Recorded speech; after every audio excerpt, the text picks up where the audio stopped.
This meeting is being recorded. If I may call us to order this joint City Council and Planning Commission workshop to review our proposed comprehensive plan that so many of you have been working on. Maybe Councilmember Shade, can I call you on the spot to open us with a prayer? You all call me on the spot, so give me my standard prayer. Give me 1 second if I can pull it up. And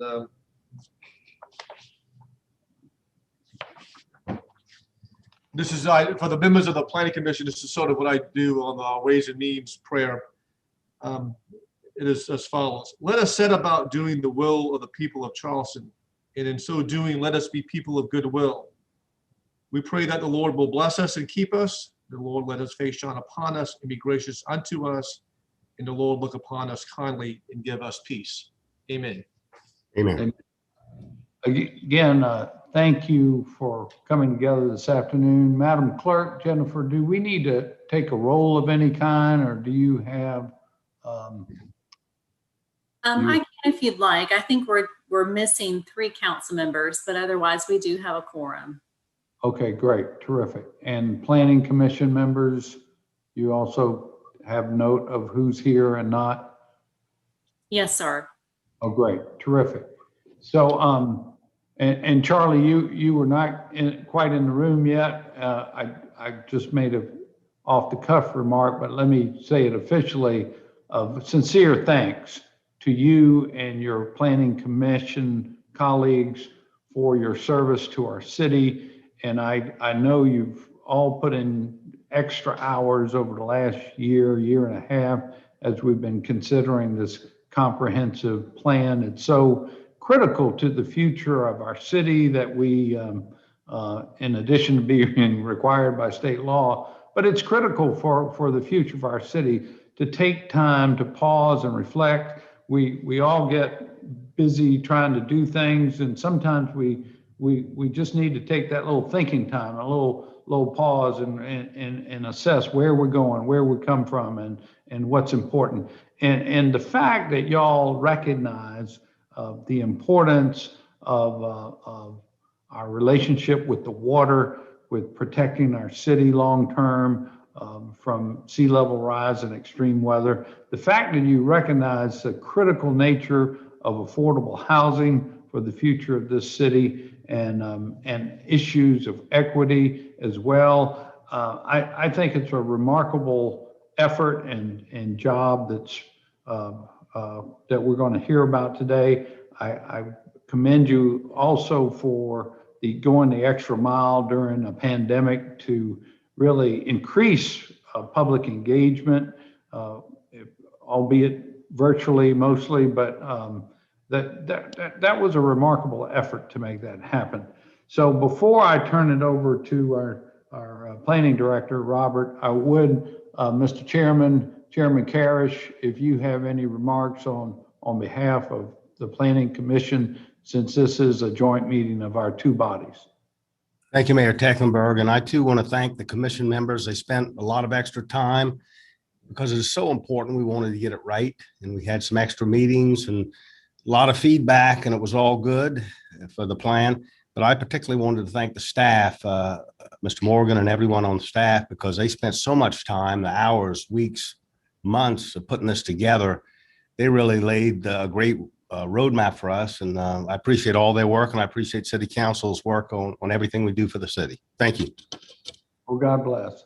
Okay, so without further ado, I'll call on our Planning Director, Robert Summerfield, to lead us in a presentation. Robert?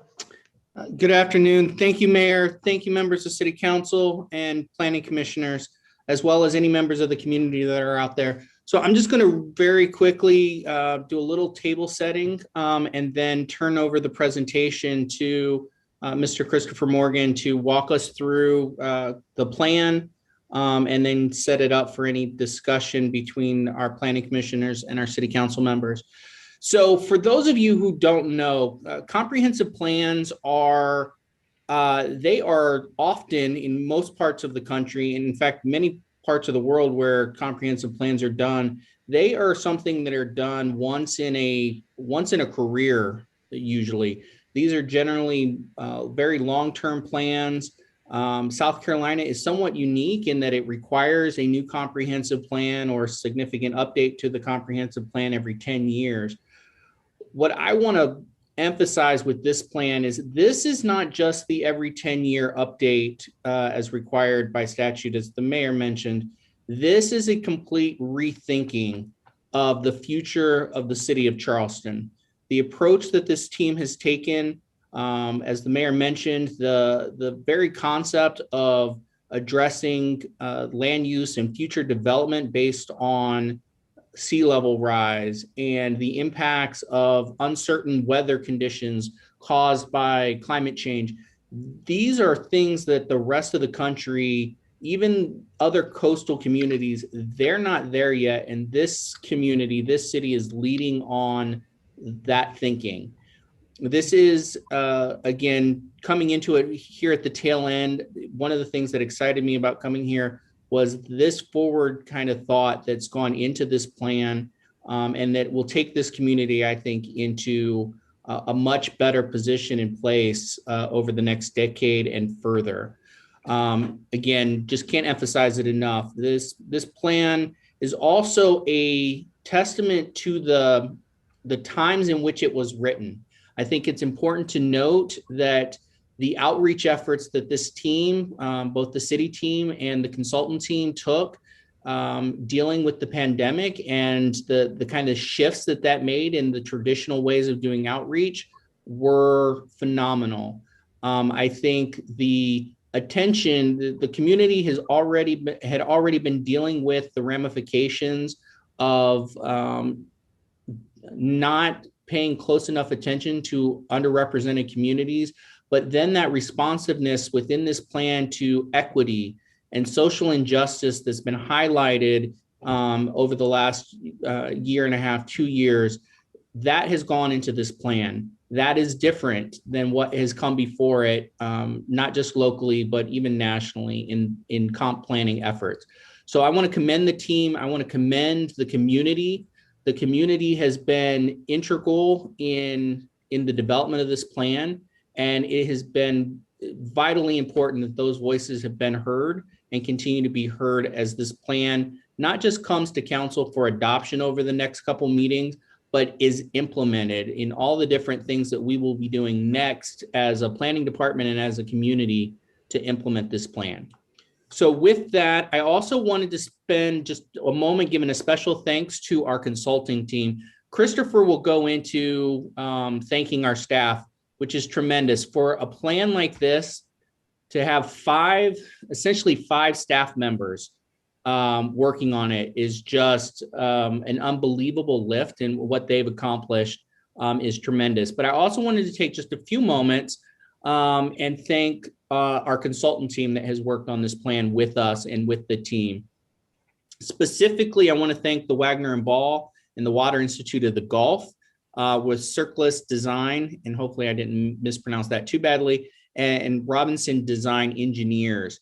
They are the ones who contributed the science behind a lot of the underpinnings of this plan in terms of the water impacts, and helped us with the land use analysis.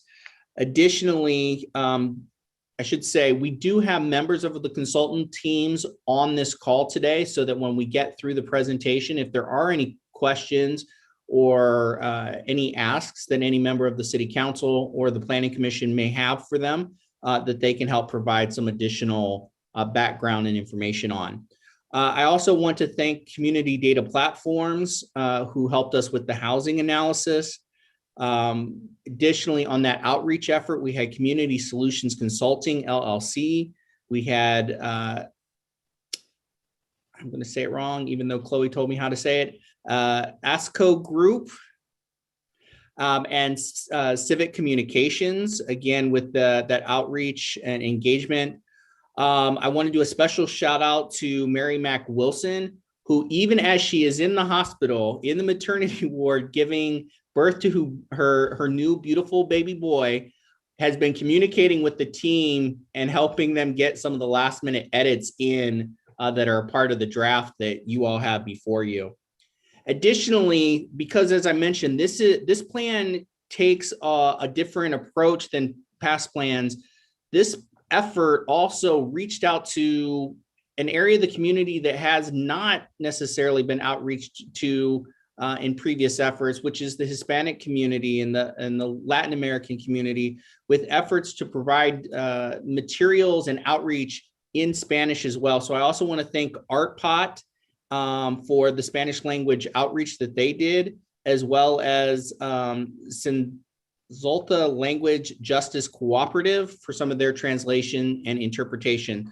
So real quick, the folks that are on the line with us from Wagner and Ball, we have Andy Sternod, who helped with the effort, as I mentioned, on the water. Additionally, we have Dale Morris, recently of the Water Institute of the Gulf, and now our next Chief Resiliency Officer. With Community Solutions, we have Anjane Davis and Eric Jackson. With a Cisco Group, we have Thatika,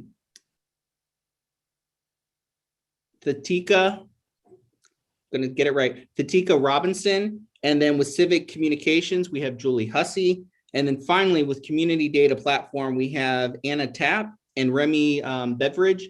And so we have those additional resources for the discussion, should anyone have questions after Christopher has gone through the presentation. With that, Mr. Mayor, members of the council and Planning Commission, I will hand the presentation over to Mr. Morgan so he can walk us through the plan and set it up for the workshop discussion. Great. Right. Thank you, Robert. Christopher?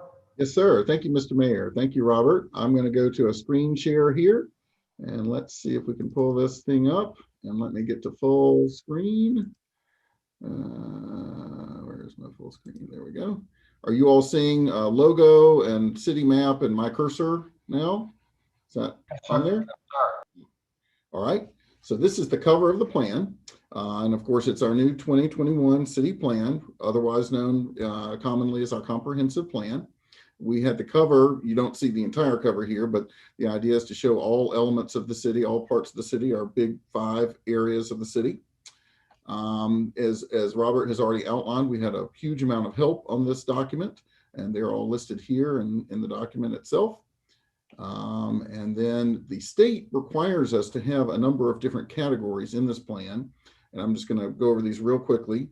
Some of these we have more emphasis on than others based on how our planning operation and our city government work in Charleston. But the elements that we have are population, natural resources, cultural resources, economic development, transportation, community facilities, and priority investment, and then housing, land use, and finally the new sections of resilience, and we have added in equity into the document, and we wrap up with that. So that is what we will be going through today. I'm happy to be fairly informal as we go through. If folks alert me, if their hands up or if there are questions, I will certainly stop on a certain slide and we can go into more detail on it. And then of course, we'll also have time for questions and answers at the end, and also plenty of time to let the Planning Commission give you some background on what their thinking was with some of these aspects in the overall document.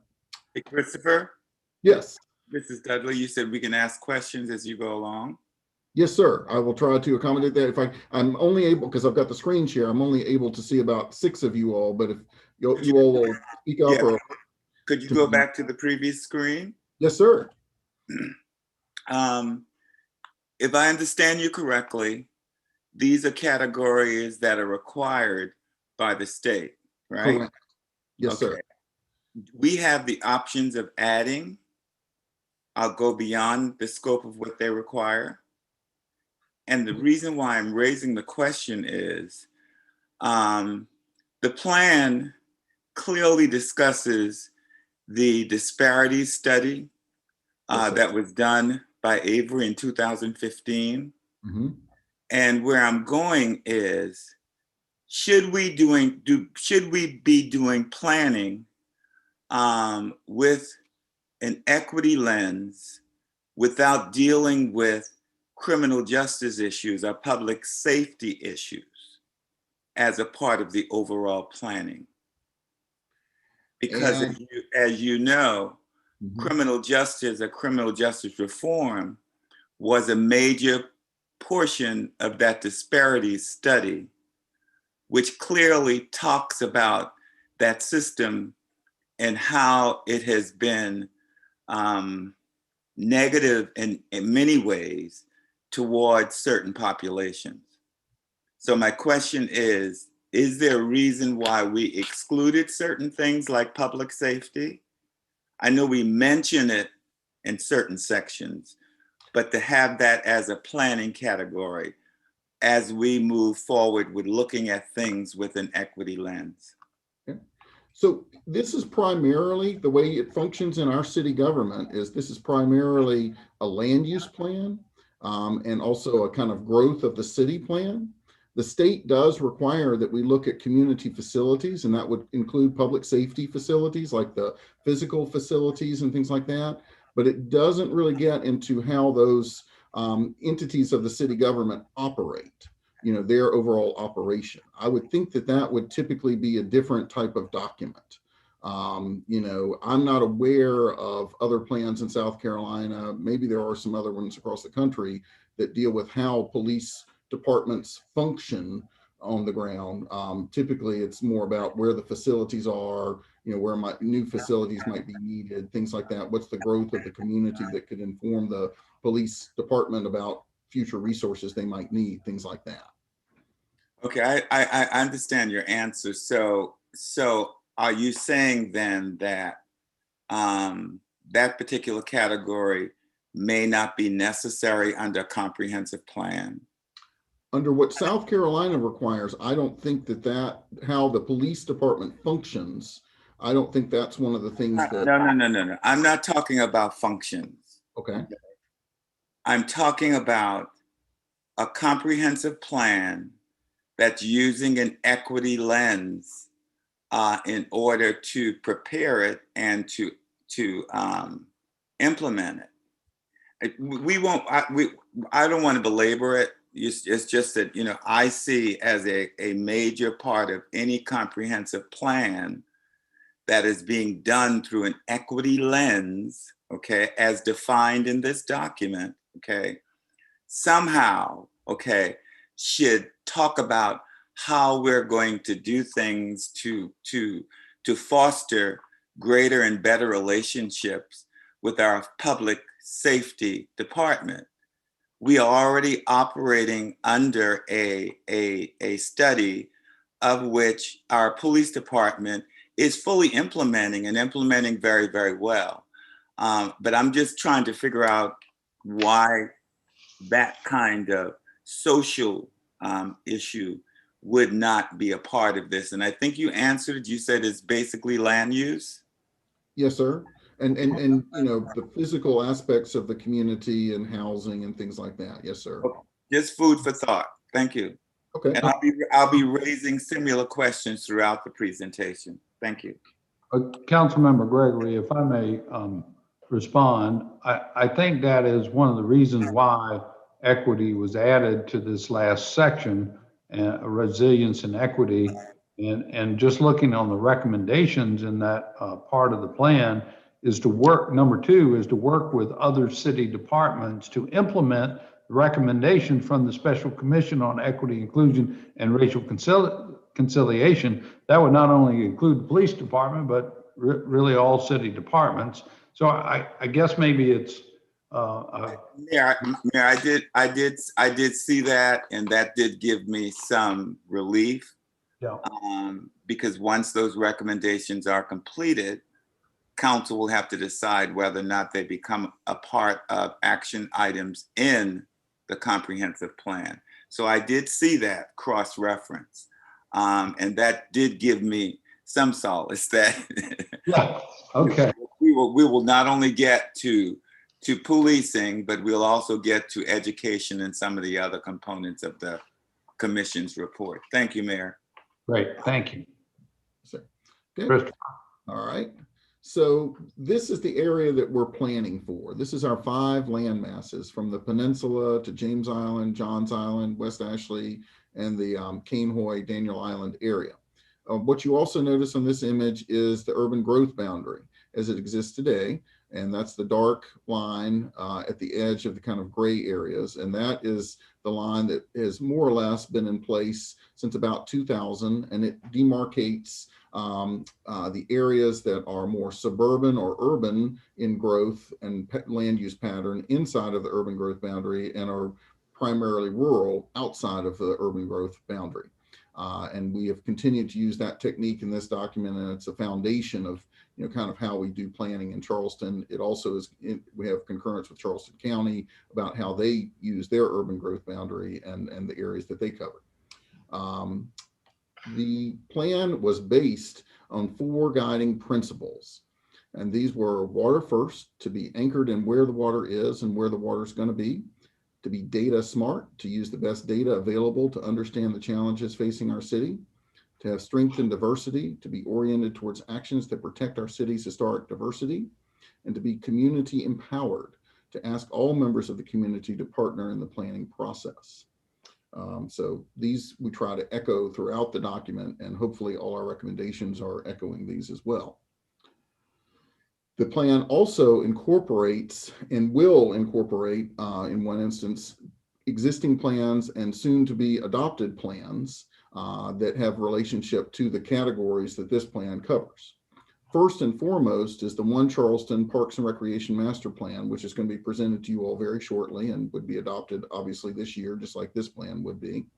Then also our recently adopted Climate Action Plan, our All Hazards Vulnerability and Assessment from 2020, the Housing for a Fair Charleston report that underpins a lot of the housing recommendations in this document from 2020, the Dutch Dialogues report from 2019, which again underpins a lot of the land use and water recommendations in this report, the sea level rise strategy from 2019, the citywide transportation plan from 2018, the people pedal plan from 2018, Plan West Ashley, and some other studies and documents that we use on a regular basis in this office and throughout the city organization. So it's definitely taking these to be a part of it. Can I ask you to perhaps include another plan? Okay. Consider. There's a plan called the Fair Housing Plan, analysis of impediments to fair housing choice, which was reviewed and approved by City Council. It would be great, in addition to Housing for Fair Charleston, that we also include that analysis to impediments to fair housing choice. Okay, all right. Mr. Morgan, I would suggest, in light of our conversation a few minutes ago, that we also add the racial bias audit recommendations of the police department. Okay. Thanks, Mayor. And Mr. Mayor, Councilwoman Del Chapo has her hand up. Yeah, Councilmember Del Chapo. And I'd like us to integrate tourism management as well in that plan. Okay. I think that makes sense. Thank you. Okay. All right. So the process and timeline of this plan, really our public process started in July of last year. Staff was working since early last year, and of course we had to kind of recalibrate based on the COVID pandemic. But by July we were out doing virtual meetings, things like that, getting surveys out, having websites up, things like that. And then that went on through November, and then December through February we were applying the recommendations, and then March through present day we've been finalizing the plan, and of course bringing the Planning Commission along the entire way, getting their input on multiple occasions in special meetings with the Planning Commission, culminating with their endorsement of the full document as of June 23rd of last week. So that has been kind of the process here. We've had very good public participation, especially considering the pandemic situation. We had over 58 events as part of this, including virtual and in-person towards the end of the process. We had 30% of our participants had never participated in a planning conversation previously. I know from having been through 2 other comprehensive plans processes at the city that this was by far the greatest number of folks we've had participate in a comprehensive plan too, again, despite the fact that we were in the midst of a pandemic. We had over 2,500 responses to our city plan community survey, and that helped give us a lot of public input. We had 1,000 residents and stakeholders that participated in scheduled activities. So overall, when you add up all these and the looks and links on our website in reference to this, over 17,000 people were engaged with content shared on the plan website, city plan YouTube playlist, community solutions consulting Facebook page, and the Spanish speaking Facebook page too. So a lot of engagement here. And again, for the first time ever, engagement with the Spanish speaking community, and the first time we've ever had bilingual planning discussions and meetings. So moving into the actual bulk of the plan here, I'm going to hit the highlights in each section. I'm going to try to go through this fairly quickly and slow down when there are areas or questions, things like that. But in the population area, of course, Charleston is part of a much greater tri-county region.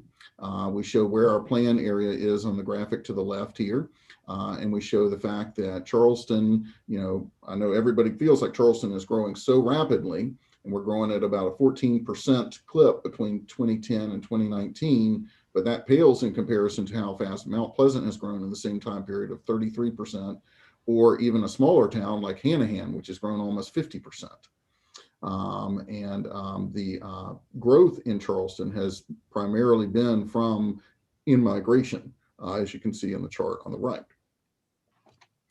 Our change in population area, not surprising to most of you, but Johns Island has the greatest growth, in growing between 90 and 120% between 2010 and 2019. And then Daniel Island, Cainhoy growing between 60 and 90% in that time period. We have our estimated population change by area from 2010 to 2019. And again, this is our best guess on our information that we have from the last census. Of course, we were not able to use new census information in this document. We had the various census updates and things like that, but we don't have the final 2020 census numbers yet. But the peninsula grew about 18% in that time period. West Ashley 23%, James Island 24%, Johns Island a whopping 108, and then of course Cainhoy 90%. And then just an interesting graphic to give folks a sense of how our settlement patterns are occurring. The population density map on the right that shows, not surprisingly, downtown is the densest area of town, and then you see West Ashley is getting fairly dense, and Johns Island is fairly sparse, as well as parts of James Island and the Cainhoy Peninsula. Other information that was important in the population section, we looked at a lot of figures such as income and households. And this is one of the first key disparities we have noticed in this document. And that is the disparity between median household income as of 2019. For a white household in Charleston, it's about $81,000. For a Black household, it's only about $34,000.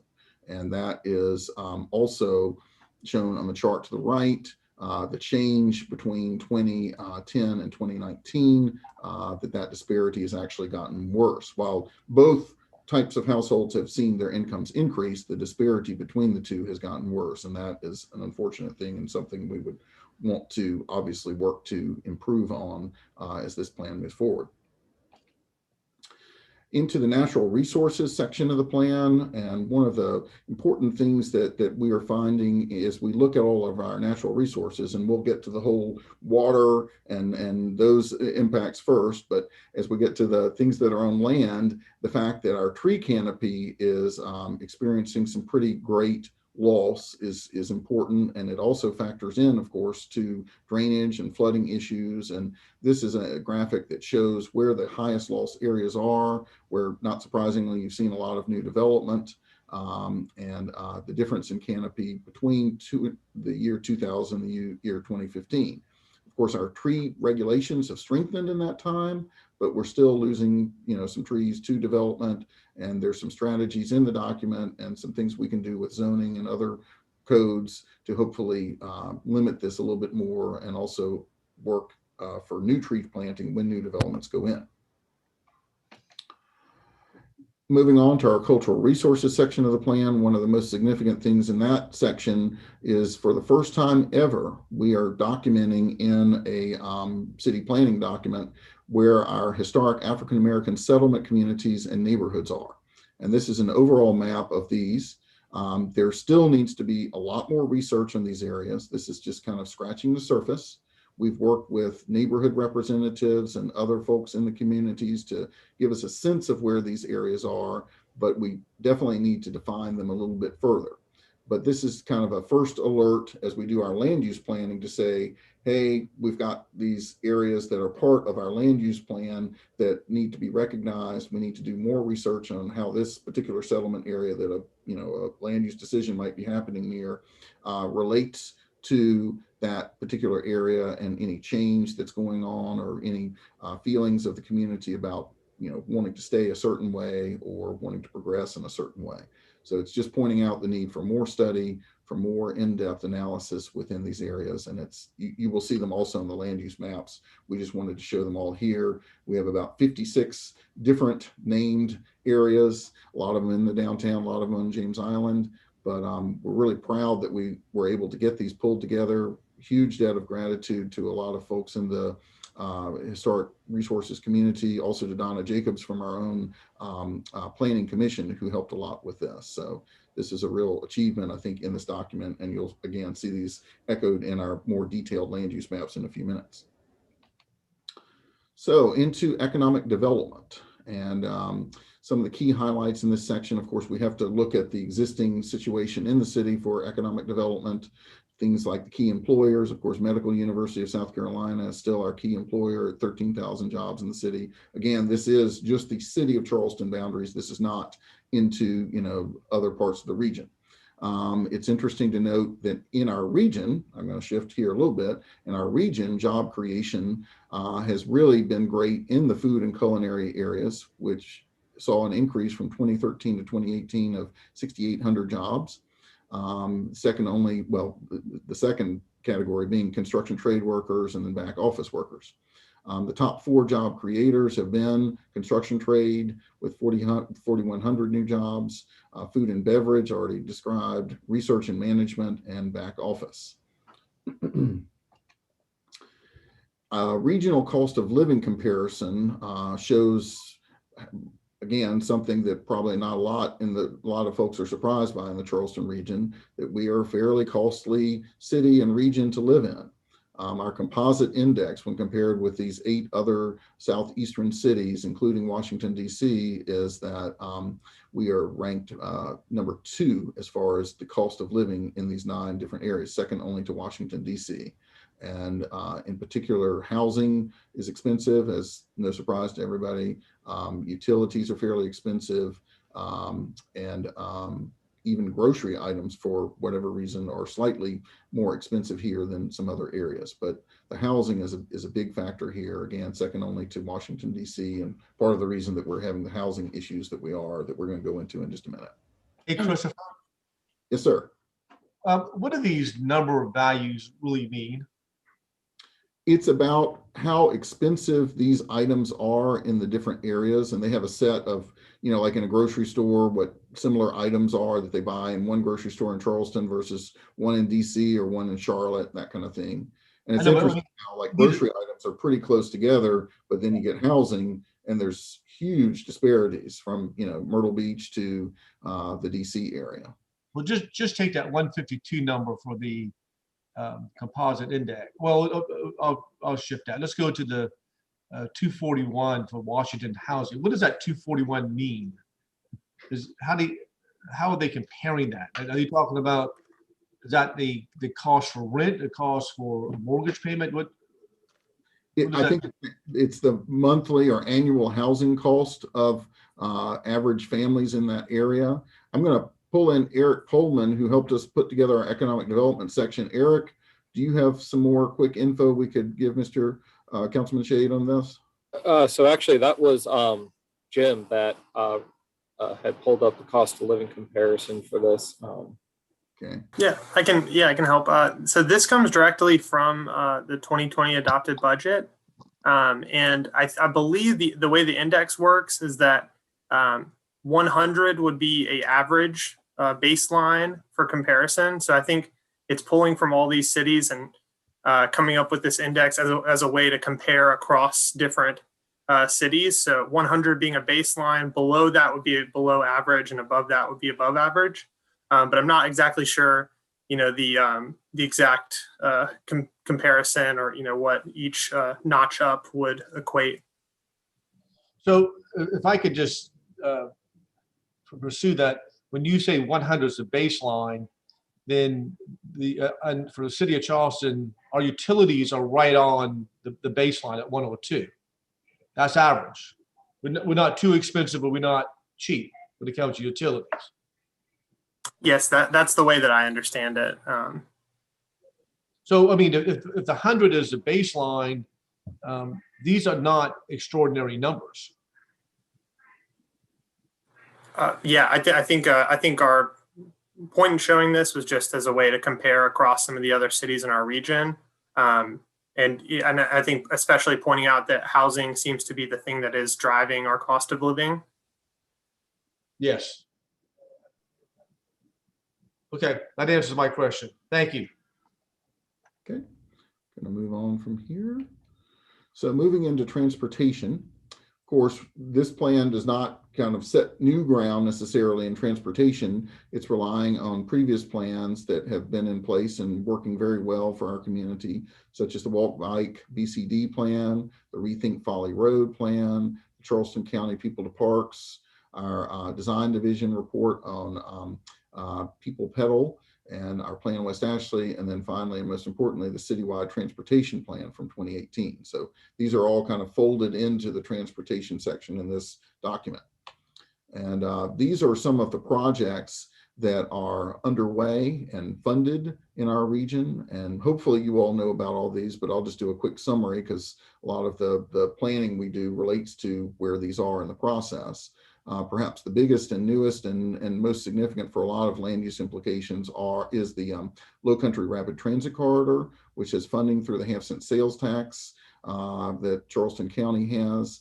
And they're going for federal funding right now that hopefully will be awarded, and we'll get this project under construction that goes through the center of our region into downtown Charleston, down Meeting Streets and Calhoun, and through the West Edge area and Medical District. So that's a very significant new transportation development for our region. We also have the Clemence Ferry Road widening, a portion of which is complete, a portion of which is underway right now in the Cainhoy area. We have the Glenn McConnell Parkway widening, which will soon be underway in West Ashley. We have the very significant Main Road and Savannah Highway intersection improvements that carry all the way on to Johns Island. Of course, 526 is still being studied and funded in funding categories for the connection between James Island and West Ashley. And then we have improvements coming to the West Ashley Greenway, which is showing parallel to Savannah Highway, and the West Ashley Bikeway. Also the Lowcountry Low Line, which would come through the center of the city as well, in the area shown downtown. And then finally, there's some studies that Charleston County has been completing along the 17 corridor, such as from Avondale into downtown along the Septima Clark Parkway, where they're looking at alternatives to the existing configuration and how the existing bridge works over the Ashley River, and then also intersection studies from Avondale out to west of 526 that can result in intersection improvements along Savannah Highway. Here's an image. Many of you have already seen this. Some of the conceptual master plan for the Lowcountry Low Line going through the heart of downtown. And then this is a little bit more detail on the Lowcountry Rapid Transit Corridor coming in all the way, functioning all the way from the Exchange Park in Ladson through the Rivers Avenue corridor, then into the Upper Peninsula via King Street, crossing over King Street at Mount Pleasant Street to Meeting, taking Meeting Street down to Calhoun, and then Calhoun to the Medical District, and then to West Edge and back again. And this is an image on the right that shows the key station locations in the system that will have the potential for, transit-oriented development around them, particularly around at Magnolia near the Milford Street Station and Rosemont, the Mount Pleasant Street Station and the future Hop Lot, the UG Street and Meeting Station. The Visitor Center has less opportunity for redevelopment there, but that will be a key stop interrelating with our visitor system and transportation. The College of Charleston Station. Then we have Medical District at Jonathan Lucas, Courtney Drive at also the Medical District, and then Line Street within the West Edge development. So those are where the stations will be for this very innovative bus rapid transit system. We also have an emphasis in the plan on looking at other alternatives beyond just vehicles and buses and mass transit into commuter ferry service and how commuter ferry service could work, and some key locations that could be embarkation or disembarkation locations for folks to utilize a water taxi or ferry service that might end up being, in some instances, faster than driving on regular roads that are congested at peak hour. So we want to see more study done from that standpoint. We also had studies within the survey that looked at how flooding had impacted our mobility in the Charleston region. And we found that of those being surveyed, the greatest response for flooding and mobility was that people could not get to work or were delayed getting to work. Again, the Chamber of Commerce has done similar studies that have shown that there are huge impacts to our folks by the flooding impacting mobility. So jumping ahead to community facilities and priority investment, we included in the document the current capital improvement plan active projects from around the city. I'm not going to go into all these. I think you all know these, particularly the ones that are going on in your district, from fire stations to park improvements to drainage improvements. There's a lot going on in the city and a lot more coming, and these are listed in the document and cover the whole range from culture and recreation to health and welfare, public service, and urban community development. Now, getting into the housing section of the plan, which was a key area of emphasis, we thought it was important for folks to take a look at the comparison of our jurisdiction with other jurisdictions in the Southeast, or really across the country in some instances, as far as the number of new units that are being approved.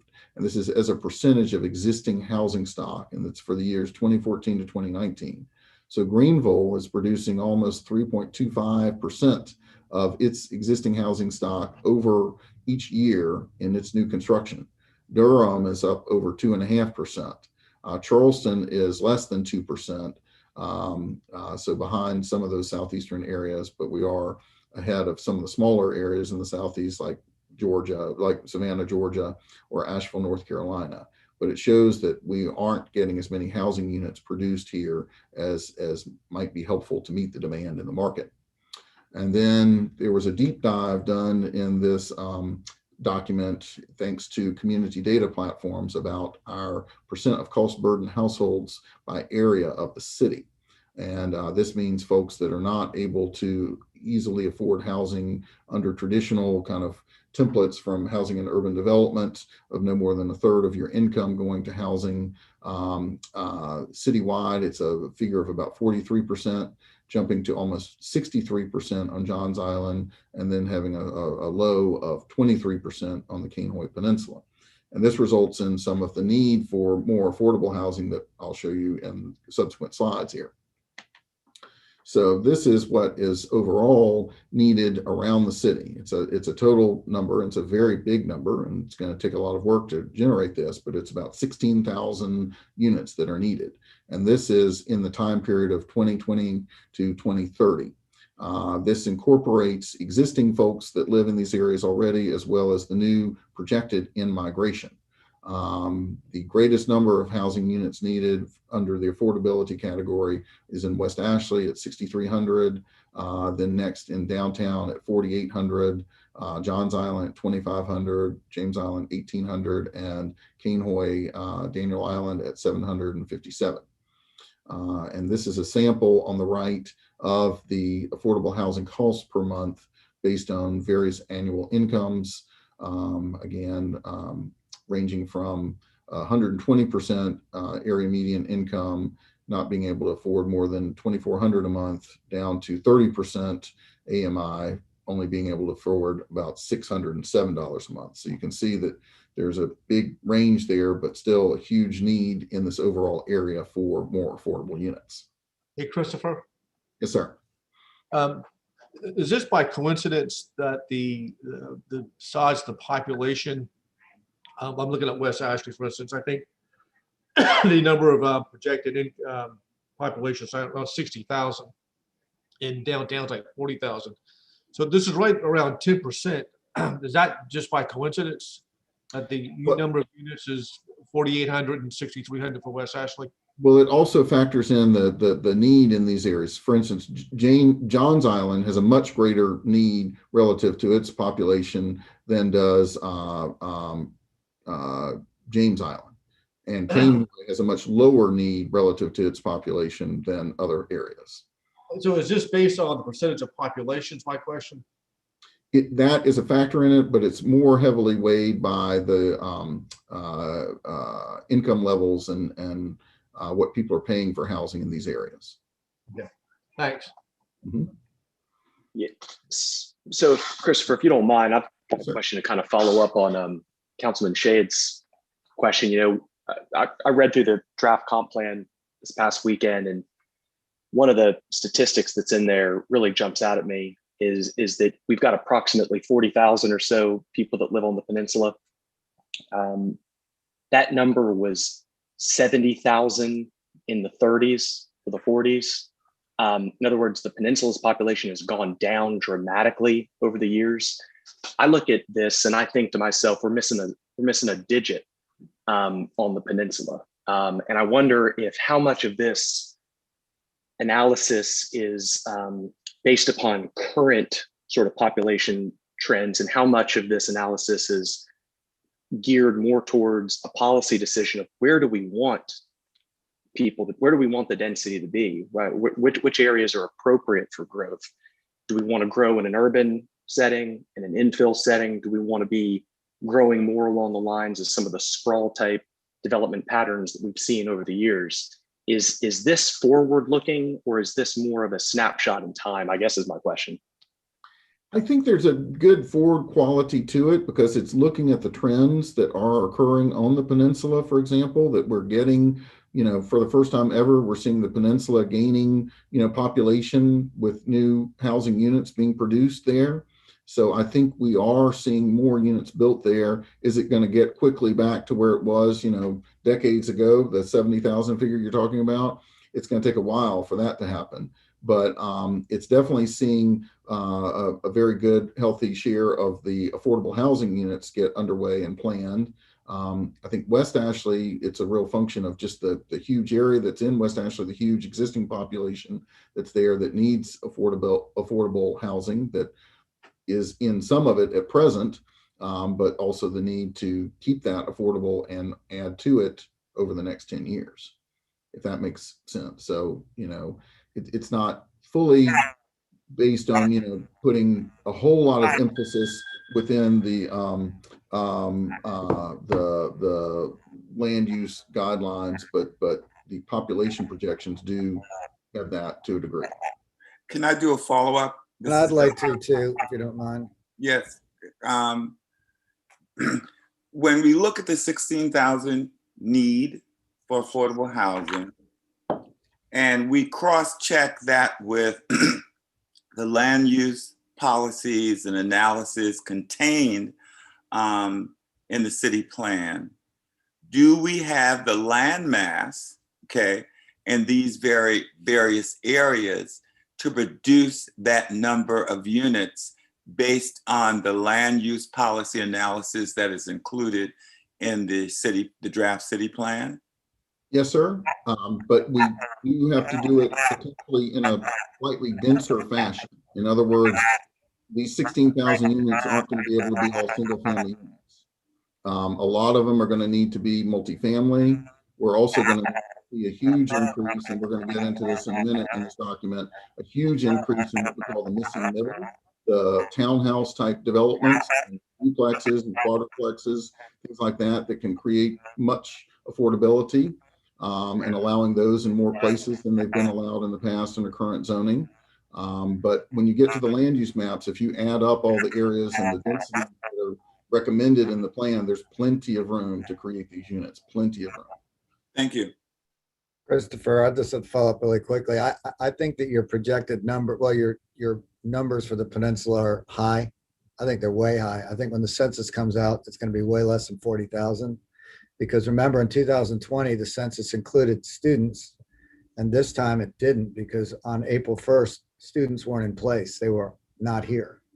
So I think that the 18% growth rate is probably not accurate. And to use, just so if we use this as a planning document going forward, there'll probably need to be some adjustments made to that.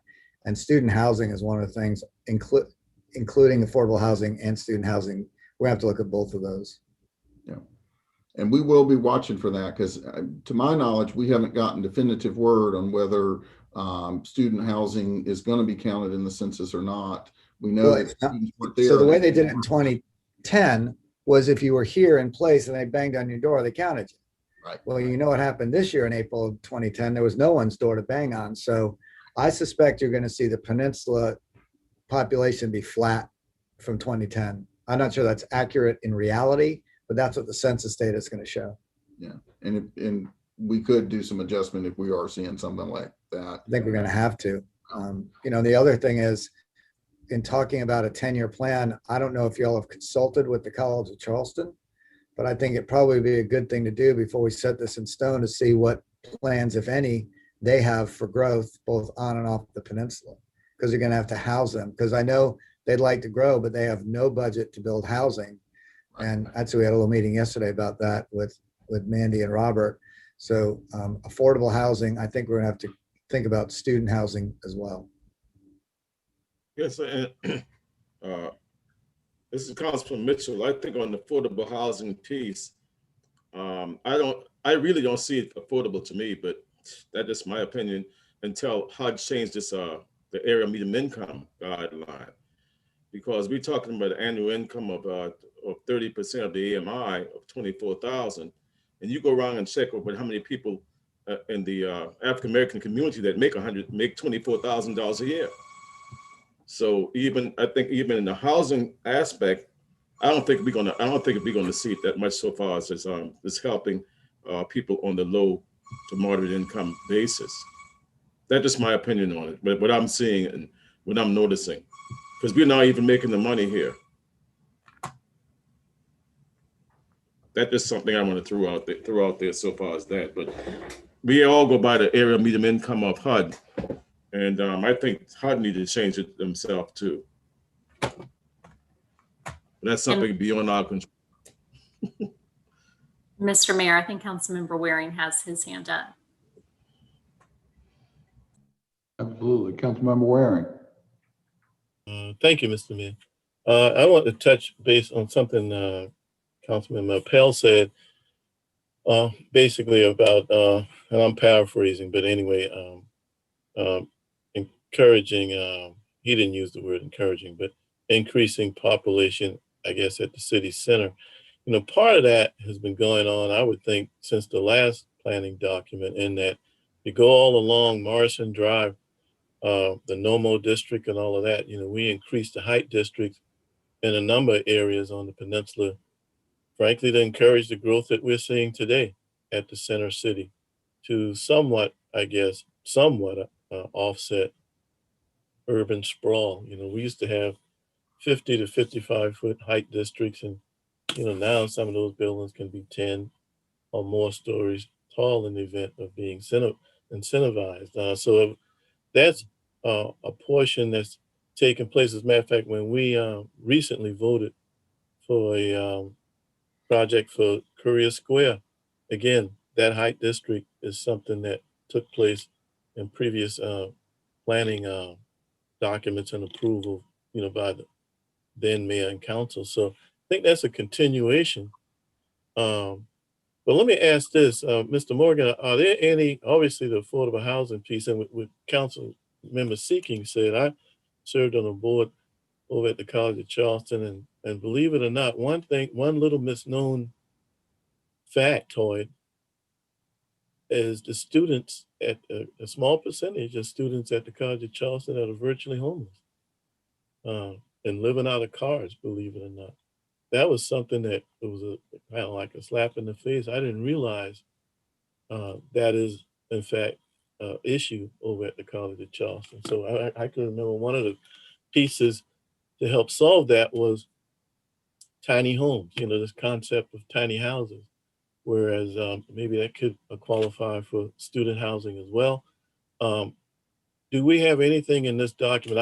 I clicked for I chose the manual document. I have not received it, but I know I will. Do we have anything in here dealing with proper zoning for tiny housing to be able to be built in the city of Charleston anywhere?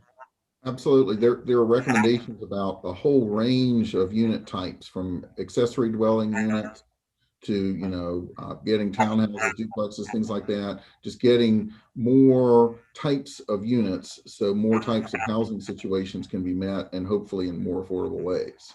Absolutely. Do we have anything in the planning document, in particular when it comes to city projects or I guess affordable housing projects, to expedite the planning process? For example, if it's a city project, when we drag out a city project, whether it's a drainage project or affordable housing for that matter, it increased the cost. And boy, this year was a great example of that with the escalation of lumber prices going up in excess of 300%. But if it sits in our approval process, 6 months to a year to get approved, then all we're doing is adding to the inflationary cost of affordable housing. So for example, if a city project had the code 1670, and you knew this was a city drainage project, this was a city affordable housing project, it gets on an expedited path. Do we have anything like that in this planning document? There are some things that have been worked on that are underway and helping to expedite that, but there are other recommendations in this document for things that could be done to even further expedite the production of affordable housing. Absolutely. It's my suggestion when it comes to a city project, because when we add to the cost of a city project, we add to the cost of all taxpayers. Okay, it's just not the 13 of us, the mayor and council. I actually think we should come up with a different, with a planning code, and I'm just using 1670 because that's when the city was founded. But basically a zoning classification that when it goes to TRC, everybody around that table, including the engineer that's working on it, knows, hey, this is a high priority issue. Because right now we are incentivizing the city in the previous documents over the decades to build housing that the people who live here can't afford. We have approved, and I include myself in that, we have approved subdivisions and apartment complexes that nobody in City Hall can afford to stay in. So at what point in time do we get some kind of incentivization or expedite the process when we do have a affordable project to get through, in particular, the gateway of the TRC process, so we can actually come vertical and get it done. So if it doesn't have anything like that, I certainly would be recommending something like that. Councilman. Mr. Mayor, Councilmember Saccharin, I think, has had his hand up. Great, thank you. I apologize, y'all. I can't see everybody at one time on my screen. Councilmember Saccharin, I did see shade, and I think Dudley after that. Thank you, Mayor. Just a quick question, more about just the overall, looking at this from like 10,000 feet. And I guess, Christopher, my assumption would be that when you look at, Greenville and Durham and those two regions, and you see the significant improvements that they've made, my assumption is, as part of the planning of this document, the creation of this document, and how the recommendations were outlined, did we follow up with them to determine, to Councilman Waring's point, like what are they doing to get to that point in terms of best practices? And are those best practices reflected in this document? our department has not followed up with them. However, we know that local entities such as the Trident Home Builders, the Board of Realtors, have been getting best practices from other jurisdictions and helping to funnel those to us. And this document is filled with recommendations for different types of housing that can be built, that can help achieve getting more units to the market, getting more units, affordable units to the market. So there are a lot of best practices in the document from other jurisdictions, not just like Greenville and Durham, but from across the country. Thank you. Councilmember Shade. Thank you, Mr. Mayor. So Christopher, saying on this screen that you have up, okay, we need 16,000 plus units by 2030. What has been our track record on an annual? I see what you got here on the average number of new units, but what has been our track record for in the past 5 years for the number of new units? I believe we have a chart in the document that shows the housing generation we have. I'm turning to that now. If anybody on my team can get to that faster than me, please chime in. But let's see, because I know we've got the chart. We actually show the last, I believe, 10 years of affordable housing production and what was done. Here we go. Affordable housing creation. This is on page 98. It looks like we've been doing, in 2020, 50 or so units were generated. Well, looks like more like 75 or so. Looks like about 50 in 2019. Looks about like 175 or so in 2018. Fewer in 2017. Looks like about 140 or so in 2016. So they're all listed there for the last 10 years, the creation and preservation of affordable housing units. And Christopher, the average is 94 annually over the last 20 years, and that's including both new units and preserved units.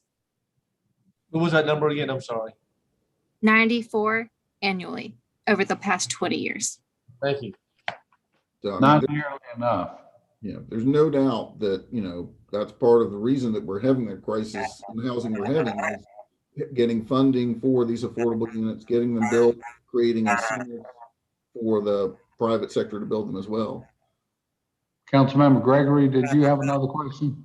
Yes, I wanted to respond to Councilman Saccharin and Councilman Waring's concern with regard to housing and thinking outside the box and best practices, et cetera. When you get a chance to review the housing recommendations in the report, there is a recommendation that we implement Housing for a Fair Charleston report. Within that report, they analyze best practices and things that work in different cities. And in addition to trying to fast track certain projects that are city specific. So if you get a chance, just take a look at the Housing for a Fair Charleston report. That will probably answer many of the questions that the two of you raised. Thank you. Councilmember Appel. Thank you, Mr. Mayor. And I'm really trying my best not to comment on everything here. I love this discussion. This is about as interesting of a topic as you're going to find around here. But I want to just flag something. There's no city in the state that's doing a better job of running a housing and community development department than the city of Charleston. We're leading the way in city sponsored, city backed, city funded, city incentivized affordable housing. But when you're talking about 94 units a year, or even if we could multiply that by 10, there's no way we can do this alone as a city through funding these projects on our own. It's too expensive. It doesn't move the needle enough. In order to truly get to this 16,000 goal, which I think you could debate whether the numbers that are much, much higher. I tend to think it's much, much higher. The only way we can get this fundamentally changed is by a thorough retooling of our land use regulations. We have to find ways to allow more housing to be built in the appropriate places.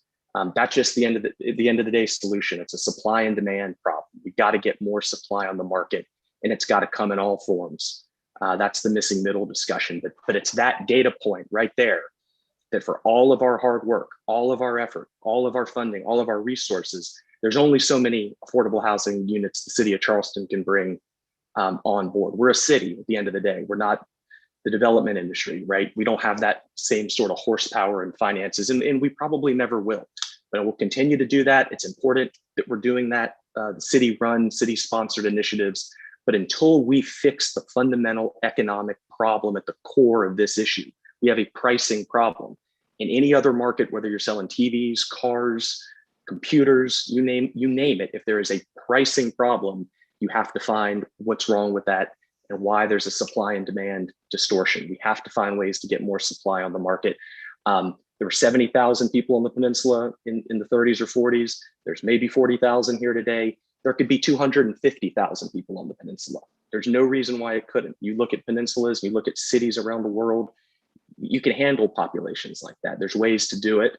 I mean, that's a wild example, but it goes to show, that's what you're going to have on some level on the supply side to get the numbers where they need to be. The city cannot solve the affordable housing crisis on its own. We have to find a way to let the market heal, because the market is in horrible, horrible shape right now. Thanks. Thank you. All right, let's try to keep pushing along, Mr. Morgan. Okay.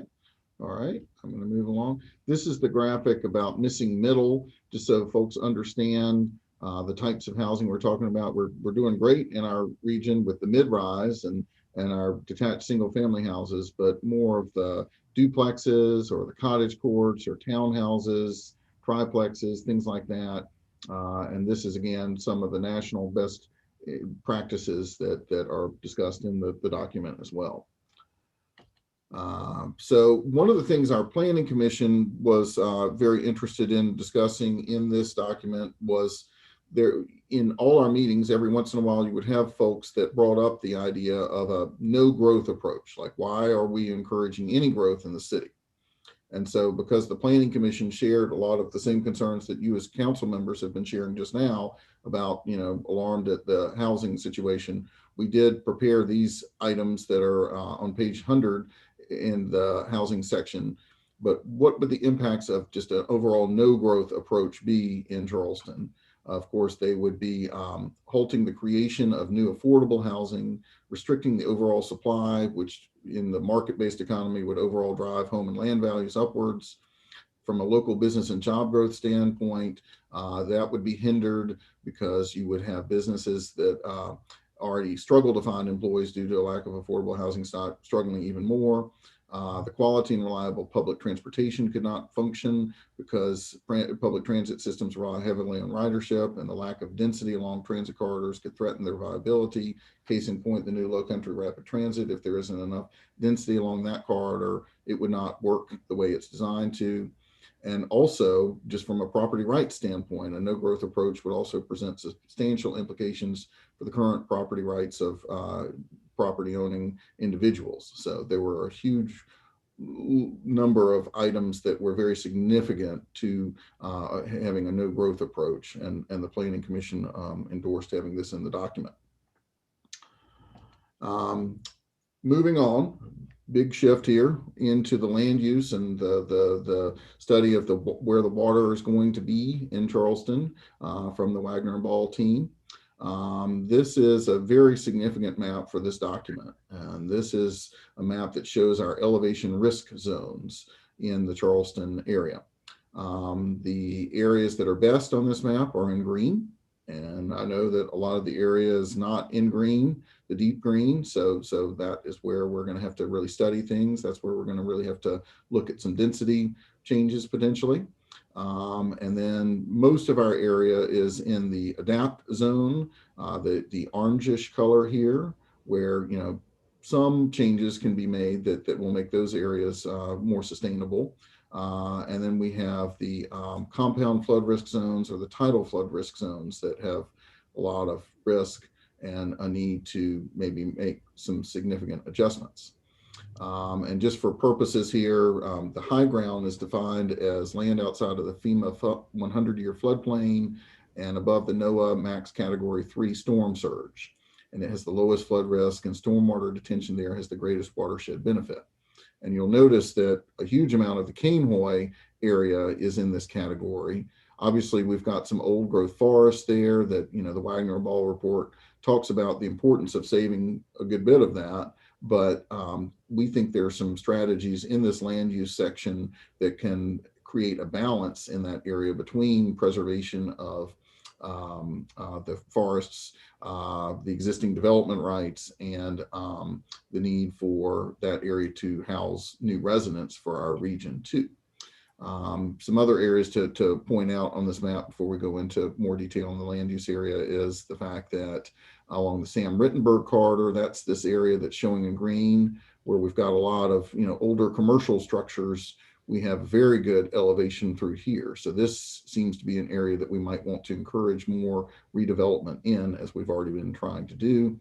Along Maybank Highway on James Island, that area is showing as green, and then a large amount of it along Maybank Highway on Johns Island is showing as the higher elevations, which all the plans, you know, talk about concentrating the development on Johns Island in that kind of Maybank corridor area. All right. So this image on the previous, the map on the previous page is exemplified in this illustration. You have your tidal flood risk areas where you currently are having your high tides and things like that, your marshes and all that. And then you have your adapt zone where we're trying to work with existing houses and neighborhoods that might be a little bit low, that might have some stormwater issues. We're trying to adapt those. We're trying to defend those. And then you've got your high ground area that is the best area for your growth of the city, your new units in the city. Of course, you want to reserve some of that high ground area, as I was saying, particularly if it's got good soils and old growth forest and things like that. So that's what this image is showing, that there would be a balance between growth and reserving in those high ground areas. And it leads to the overall strategies that are in this document of adapting, reserving the tidal flood risk areas, and then growing in the responsible areas and defending the areas that we're already developed in, and creating improvements there that helped us to let folks exist well there into the future. The land use maps utilize a range of terms. Some city plans just define these as like land use area 1, land use area 2. We tried to use a word or two to help describe these areas a little bit and help the public understand a little bit better what to expect, rather than just kind of being the bureaucratic L1, L2. These are not designations that change zoning. These are just planning recommendations that could be used when individuals ask for rezonings for certain areas of the city, or city council looks at potential rezonings in certain areas of the city. But we have our rural areas that are essentially outside the urban growth boundary. We have our suburban edge areas that are essentially at the edge of the urban growth boundary. These are areas where we're trying to be fairly low density, 1 unit an acre to 4 units an acre. Examples include Sandhurst, Shadow Mall, Stiles Point. Then we have our suburban areas, which is a very large portion of the city. These are low density suburban style areas adjacent to higher intensity areas. They're typically 4 dwelling units an acre to 8 dwelling units an acre. Examples are Wagner Terrace, Riverland Terrace, Avondale, St. John's Woods on Johns Island, things like that. Mr. Morgan, I see Councilmember Del Chapo has a question. Yes. With respect to land use and going to higher ground, which I appreciate and agree with, I also want to emphasize, especially, obviously, I'm very sensitive to the Cainhoy area, and while that is higher ground, I don't necessarily think a lot of it is appropriate for development. We've seen a lot of maybe not so great things going on because of this growth happening out there. And so I think a lot more needs to be taken into consideration, and maybe we'll get to that, than just your elevation. That area is so historically and culturally significant, and it is being decimated by the day because it's high ground and there's a lot of land out there. we don't have to build on every inch that's available.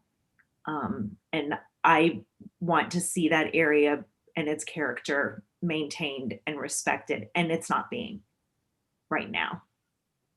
And as we move forward in 10 years, it's only going to become more of a risk of that to happen.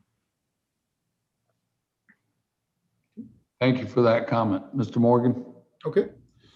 All right. So some of the other categories we have are neighborhood, which is a lot of the peninsula.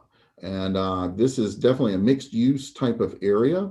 It's primarily residential, but it does include commercial. And there are some areas of the city that we are classifying as neighborhood based on existing height limits and historic character, such as lower areas on King Street, low areas of Broad Street, where you wouldn't really want tall buildings and you'd want to reflect the overall neighborhood character that is there at present, such as the restaurants and stores and shops and things like that, continuing that, and not having those areas be the areas where you have greater density of housing, things like that, that you would continue the existing density that you find there, such as Ansonboro or Hampton Park Terrace.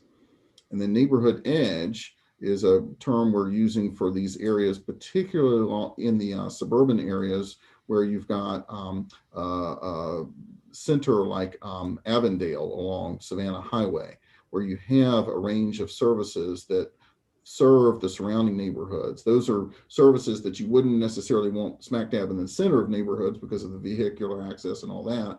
But when they focus around a key corridor that could also have good mass transit on it, they make sense. And that's why we call the neighborhood edge, because they're performing those services and meeting those needs of those neighborhoods at the very edge along the main roads.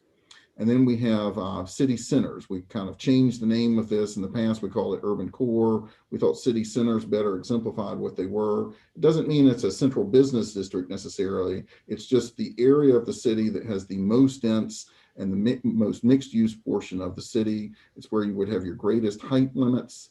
In other words, greater heights would be allowed in these areas. The blocks might be smaller. The buildings would be set close to wide sidewalks.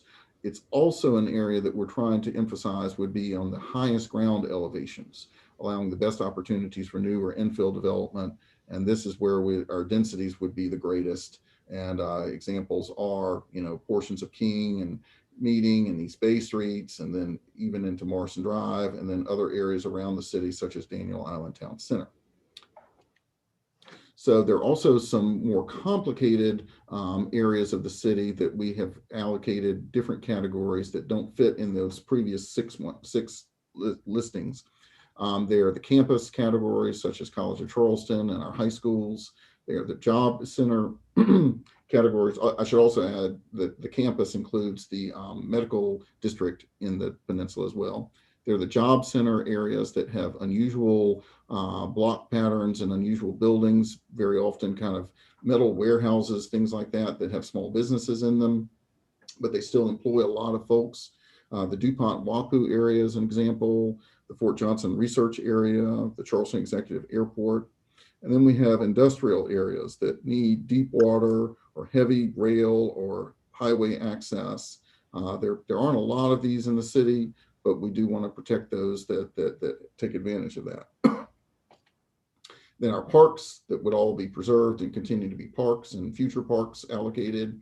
Our low impact and conserved areas. This is the areas that have the threat of potential tidal risk. This is probably where we're recommending the greatest change on our maps. We're saying that new development in these areas should be limited to less than 1 unit per acre. And you may have, most of your new structures in these areas built elevated up on stilts rather than being on fill, so that the water has a place to go, and the few uses that you do have in these areas are protected from those surges. And then finally, you have natural and wetland areas that would be preserved as well, as they're part of the ecosystem. So within the overall city, our suburban edge is at 12% of our city area. Our suburban category is at 11%. So those are very significant ones, and that's where a lot of the folks in the city live. But it's important to note that our natural and wetland areas comprise about 38% of our city. Our parks comprise about 3% of our city. So we've got nearly 50% of our city, when you factor in some of that low impact and conserved area as well, over 50% of our city that would not be developed or would be very, very minimally developed. So I think that we've got a pretty good balance going on here, but we are certainly happy to look at the maps in more detail and get your input on these. I know we're starting to run short on time here, so I'm going to go through these fairly quickly. We're going to start with the Downtown Peninsula map.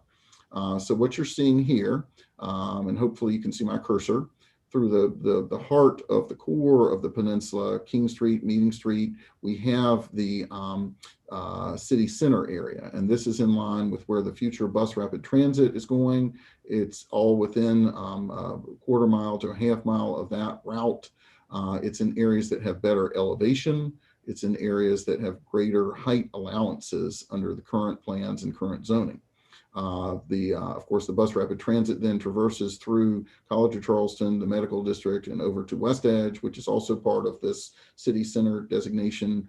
We also have the east end of Calhoun Street, and then we have Laurel Island in this designation, and the Magnolia development and the Upper Peninsula area where you're seeing new development occurring.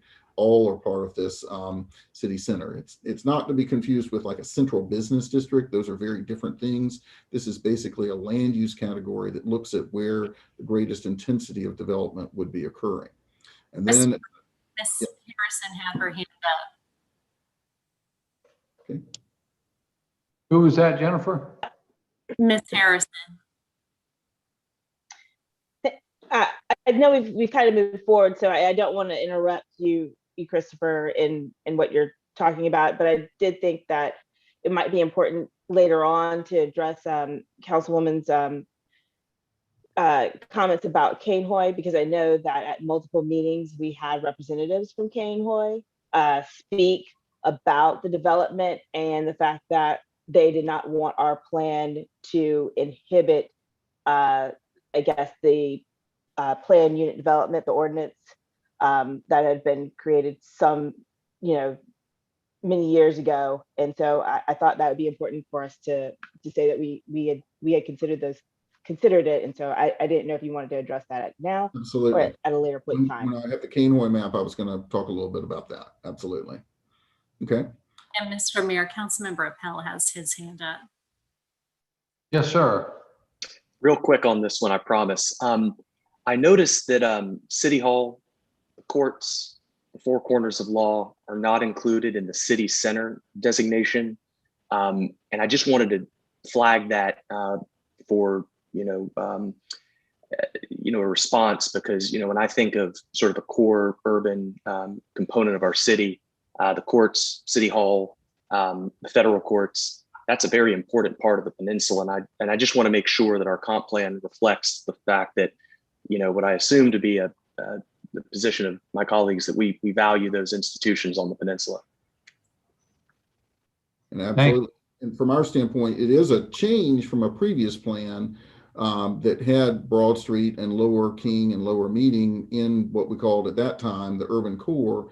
But as we analyzed where the greatest heights were recommended to go, where the historic structures were, where the Lowcountry rapid transit was going to be, which is our most intensive kind of mass transit, we felt like carrying it that far south was going to result in potential incongruities with the existing neighborhoods. Case in point, you've got some surface parking lots in those areas that, one day could be redeveloped. And should they be redeveloped with just, 2- and 3-story buildings as the current height limits allow? Or if you had a city center designation in that area, it might create pressure to allow greater heights, like 6- or 7-story buildings in an area that is mostly 2- to 4-story buildings. And so that was why we thought that it should shift up. That coupled with the mass transit location, with the elevation of the ground, things like that. We still have tremendous amounts of city center designation that can accommodate way beyond the projected population that we're anticipating in this area for our growth many decades into the future. And Mr. Mayor, Councilman Jackson. Councilman Seekings and then Jackson.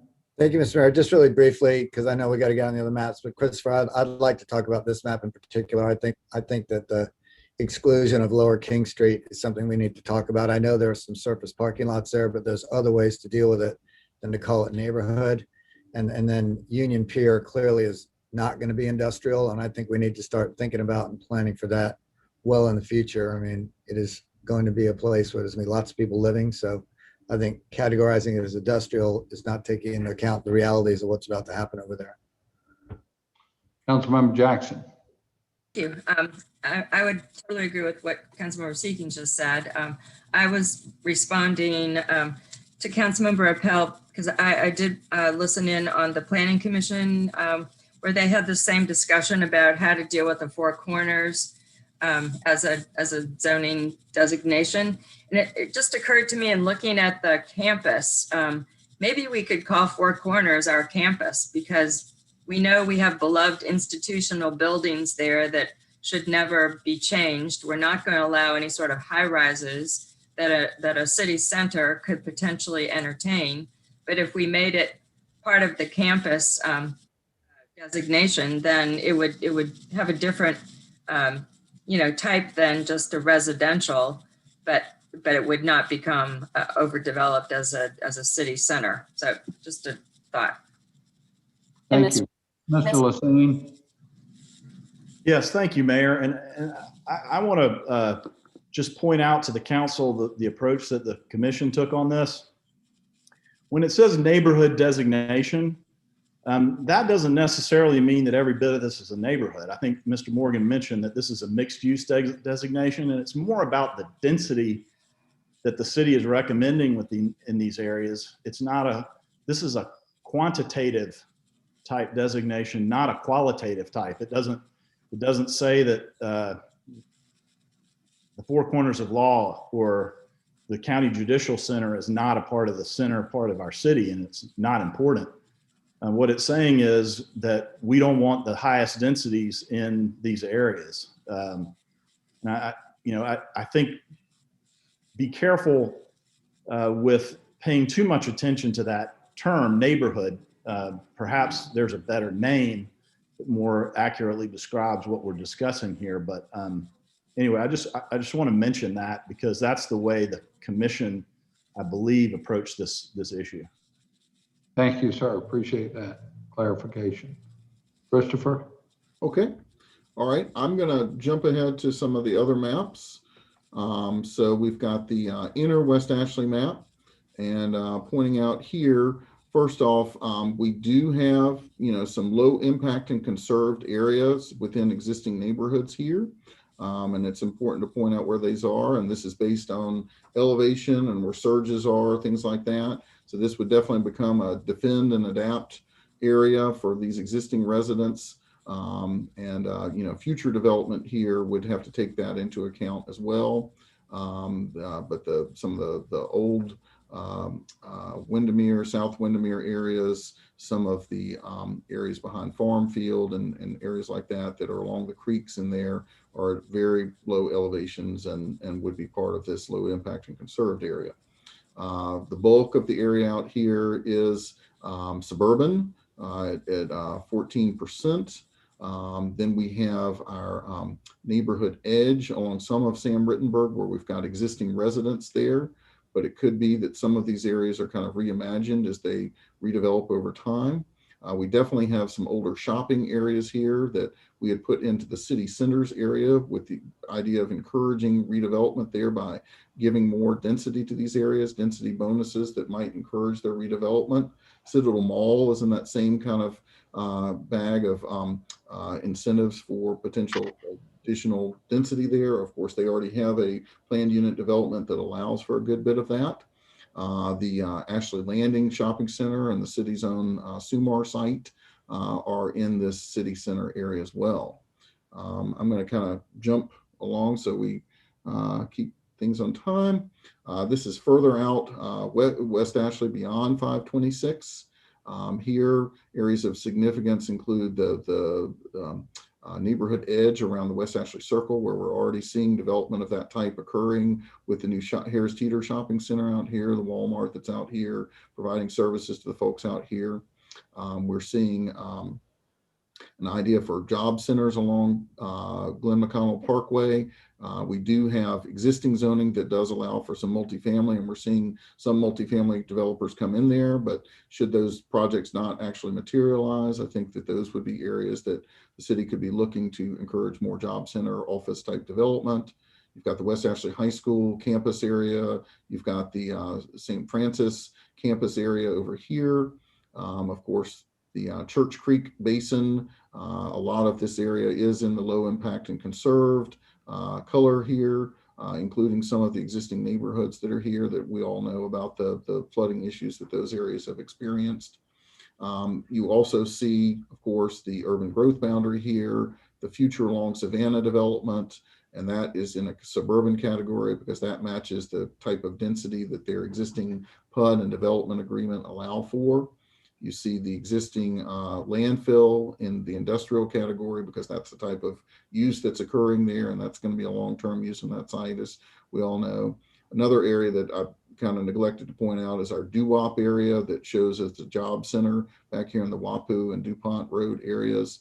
And something else that you see on this map, and we talked about a little bit earlier, is the outlines of potential or outlines of existing settlement areas, African-American settlement areas. And again, these outlines are subject to, you know, more research and detail, but it's giving us a sense of where some of these settlement areas are in areas that you all are probably familiar with. But of course, we'd love more input into those if folks have some ideas about different boundary lines. Mr. Mayor, Councilmember Shealy has his hand up. Yes, sir. Thank you, Mr. Mayor. Thank you, Jennifer. Christopher, I see a lot of neighborhood edge along Ashley River Road there. Is that primarily business use? Or are we talking about putting density homes there? Obviously, Ashley River Road's a, you know, not a great place for traffic right now. So that's my concern, I guess. Right. And it is, you know, reflective of what we've got with existing development and zoning that's out there in that area. It's a kind of mixed use category, the neighborhood edge. And I'll just zip back real quick to our description of it here, which was that it would be 6 to 20 units per acre. You know, that is lower than a lot of the general business or light industrial, general business or limited business districts that are out there at present. So, you know, you could say it's a slight reduction in some of those instances, but it is an area that does have mass transit. It is an area, I know that the DOT is going to be doing some more studies about, you know, ways to create turn lanes and other improvements for Ashley River Road that is greatly, as you pointed out, in need of improvement because of the existing traffic situation out there.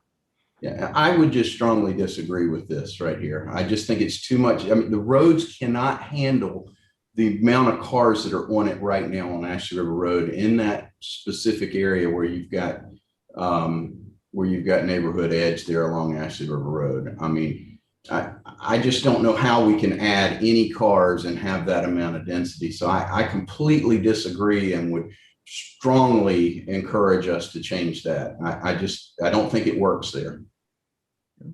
All right, duly noted. Duly noted. Thank you. Okay. All right. I'm going to move on to James Island. Councilmember Waring. Yeah, thank you, Mr. Mayor. Proud to go into James Island. Mr. Morgan, if you go back up to above the up around Long Savannah, the city purchased was it, I think 180 or 200 acres, I thought, up there, primarily for a park. But during that period of time, we also, that's right, thank you.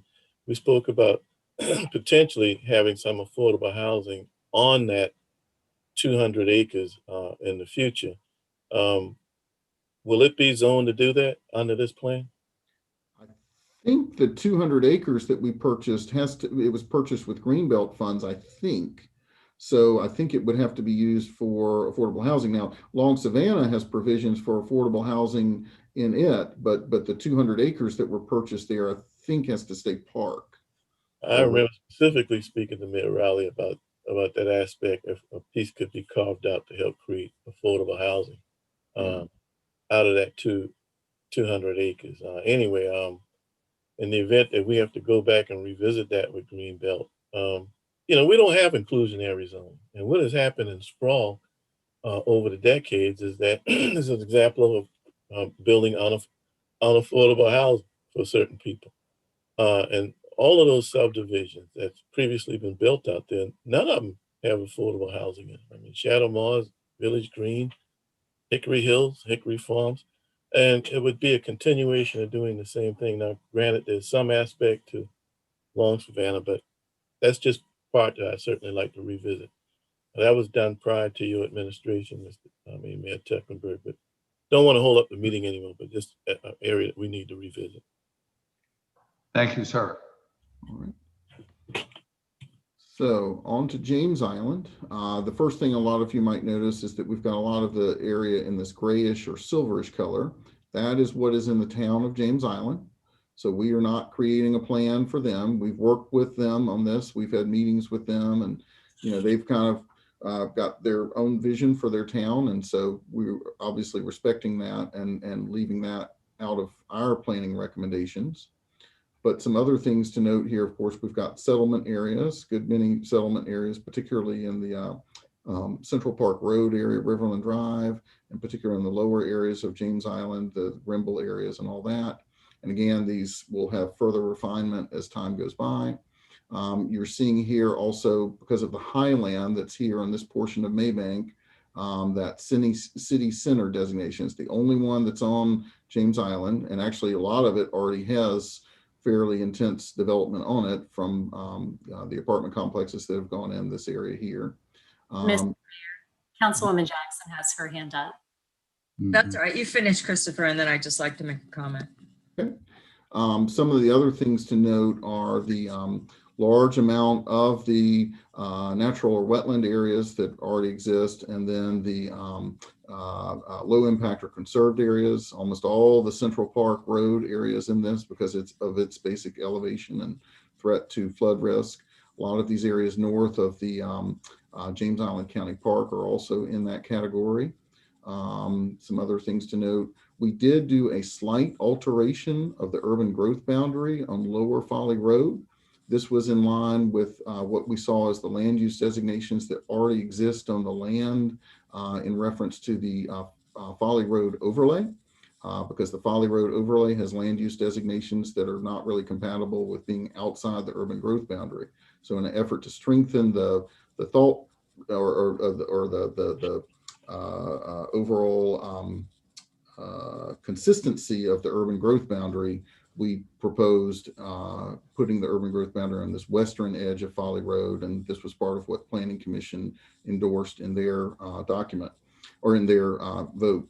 But it would still have low density in between the Folly Road areas and then where you get into some of this marsh migration and low impact and conserved area.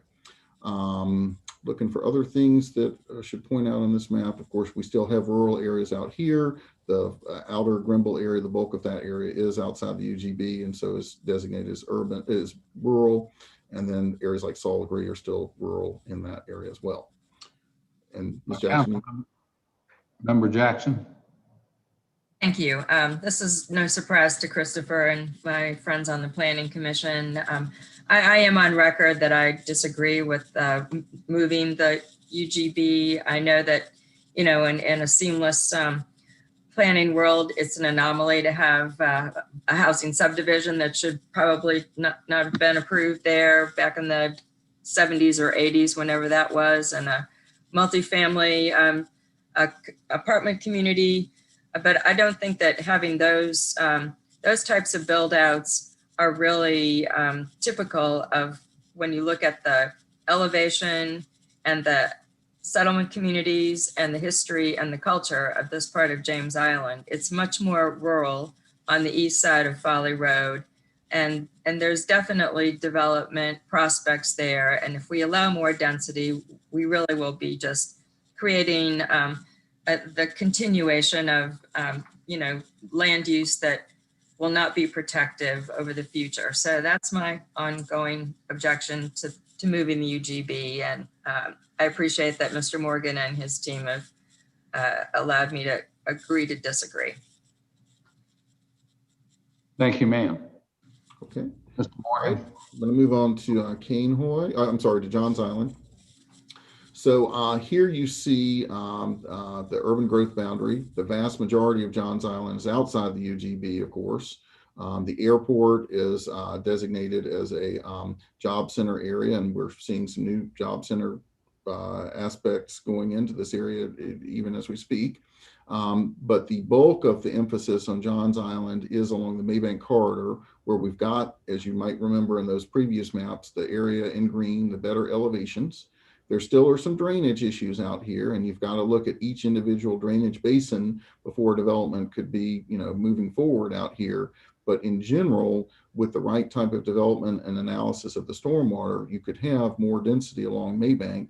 And so we have the 3 centers that have been identified in that previous plan. We cited the Johns Island plan from 2007. This is in line with those. And then we have just the neighborhood edge in between those. And this is also in line with the new county overlays for Maybank Highway that the city will be working to adopt in coming months as well.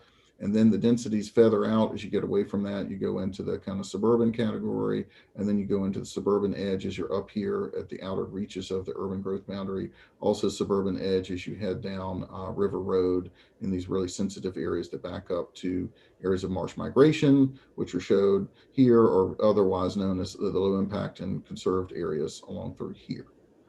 That's Johns Island. And then into lower Cainhoy. Most of this is developed or is spoil area. Of course, you've got the developed Daniel Island area. We did designate Daniel Island Town Center area as a city center because of the type of development that's already there, the potential that could happen over the next 10 or 20 years in areas where you've got surface parking lots, things like that. The spoil areas are shown as the kind of natural and wetland areas south of Daniel Island itself.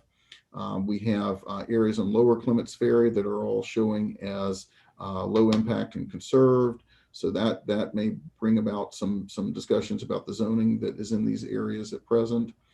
Then you move up Clemence Ferry and you start getting into some of these job centers, and you start having the elevations really rise up. And I'm going to go to the next map we have here. That shows coming up Clemence Ferry Road where the widening's already happened. You get into areas like the Charleston Regional Business Park. This is where we started for the first time putting a city center designation out here for more intensity along this roadway because of the elevation of the road, because of its potential, because everything in the Cainhoy Peninsula is focused on it. It has real potential for bus rapid transit further down in the future. And so we were designating a good bit of it as this city center, and it continues on within a quarter mile or so of Clemence Ferry till you get up to the Cainhoy area. The historic areas of Cainhoy, of course, we kept the densities down further in those because of the nature of the historic resources and the trees and things like that. But in these areas, we were recommending if development occurs, it could be denser than is even planned right now. The Cainhoy Development Agreement and the Cainhoy PUD, of course, allow for a good amount of density out here, and there's nothing about this plan that would change that. But should there be any interest over time, over the next 10 years, in that entity, that development entity, in changes to their PUD, they would have allowances for more density along Clemence Ferry, and the densities then feather out as you go into the old growth forest here. It goes into suburban categories where there are already areas that they've committed to, the development team is committed to preservation of certain areas for old growth forest protection. And then it definitely filters out towards the edge of the UGB here in the northern parts here to our suburban edge category. This is one of the biggest areas of suburban edge we have in the city. But we do have the UGB that's behind this. So I know there have been some discussions with different advocacy organizations about designating areas rural out here, but it's all inside the UGB. So we would have to move the UGB if we were going to designate that area rural. And we didn't think the development agreement or the existing PUD would allow for that. Job centers that are here existing with, of course, Charleston Regional, the old Mikasa site here that is Gildan now, and then got some existing neighborhoods that are either developed or developing as part of the Point Hope development. We have the Berkeley County High School here that has the Philip Simmons High School that has been developed in as a campus, as well as a middle and elementary school out here too. And then you notice that a large portion of the southern area of the Cainhoy development is in this kind of marsh migration area, again, with the idea that the densities would be concentrated in the higher elevation portions or up towards Clemence Ferry, where potentially they could add to densities that could help us get to a mass transit capability. So, and I know Ms. Del Chapo had some questions. I don't know if she's got more questions after seeing that map. I'm happy to take a second and go into those. But what I stated earlier, I still stand by, and with a lot of good reason, especially given what we've recently experienced out there. And like I said, that we just continue to experience. It doesn't get any better. And there just needs to be more respect to what's out there. And, you know, I fully understand the PUD, and that's actually not one of the biggest problems that I have, as much as some of these other developments that are going in. But I just, again, it's, you know, it's like when you look at Johns Island and, you know, what are the trade-offs? Mm-hmm. Understood. Any insight from Councilmember Jackson? Thanks. I wish I had more insight than I do, but I do feel like this whole topic, because Cainhoy obviously is one of the bigger undeveloped areas, and I know that there is an existing PUD, and it's a one-way agreement at this point in time, unless the developer chooses to come in with changes. But I am also aware that there was a pretty extensive study done by the planners that we've used for several purposes, Dover Cole consulting team, just looking at Cainhoy and the PUD. And I do feel like that might be a very instructional exercise for our council to be part of, because I do understand that within the overall parameters of a PUD development, you know, as long as we're not changing density a decreasing density to the detriment of the opportunities that the developer has already gotten an award for, that we can rework configurations and the density and the location, as Mr. Morgan was just talking about, trying to incentivize it in a smarter growth way. So I think that might be very helpful to us as we're getting, you know, serious about adopting this overall plan.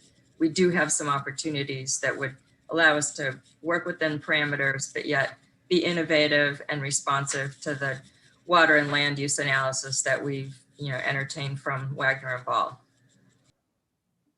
And transportation. Any insights from any of the Planning Commission members on this one?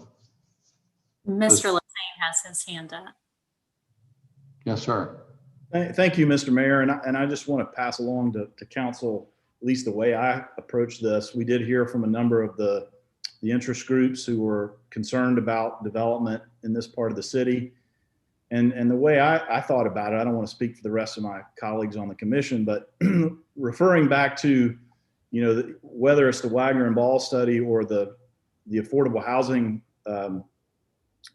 numbers that we looked at earlier in the plan, and the challenges that the city, we spent some good time in this meeting talking about housing production and where to build.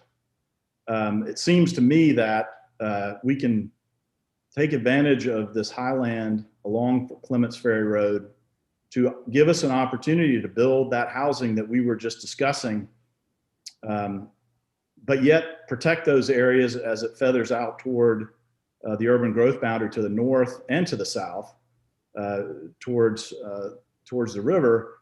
I just think, you know, for the city this is the area of future growth where we can hit those targets and make this a livable community that's available for everybody. So that, I believe that was my thinking here, and I'm as much of a conservationist as anybody who works for the advocacy organizations, but I think we have to balance the desire to protect these sensitive areas along the rivers and see the areas along Clemence Ferry Road as an opportunity for our city to grow in the future. Well, I appreciate that, that point. I must also point out that not only here, but in other places of the city where PUDs were agreed upon 10 and 20, even longer ago, we didn't have the same sensibility about the requirements for affordable housing that we do now. And that will be a challenge for us in this area, frankly, from my point of view. You know, a lot of what's approved in these former agreements is market rate housing. And there wasn't a requirement from the city to have 20 or 25% of the units to be affordable. So, you know, some of these things we're kind of have to live with and look for opportunities wherever they arise. So anyway, just an observation. Mr. Morgan. Okay. All right. I'm going to move on to other slides here. How much more we got? Just a few more. I'm going to wrap up here real quickly because I know we're already hitting on 4 o'clock. In our resilience and equity section that wraps up the plan, we do talk a little bit about, you know, the proposed core wall that's around the city, and some of the studies have been done in reference to that. This image kind of shows, you know, downtown and where barrier protection would go. It shows where the core wall would go, and then it shows areas that could have other solutions that could be factored into that core wall or instead of the core wall, and discussions that will be ongoing over the coming months.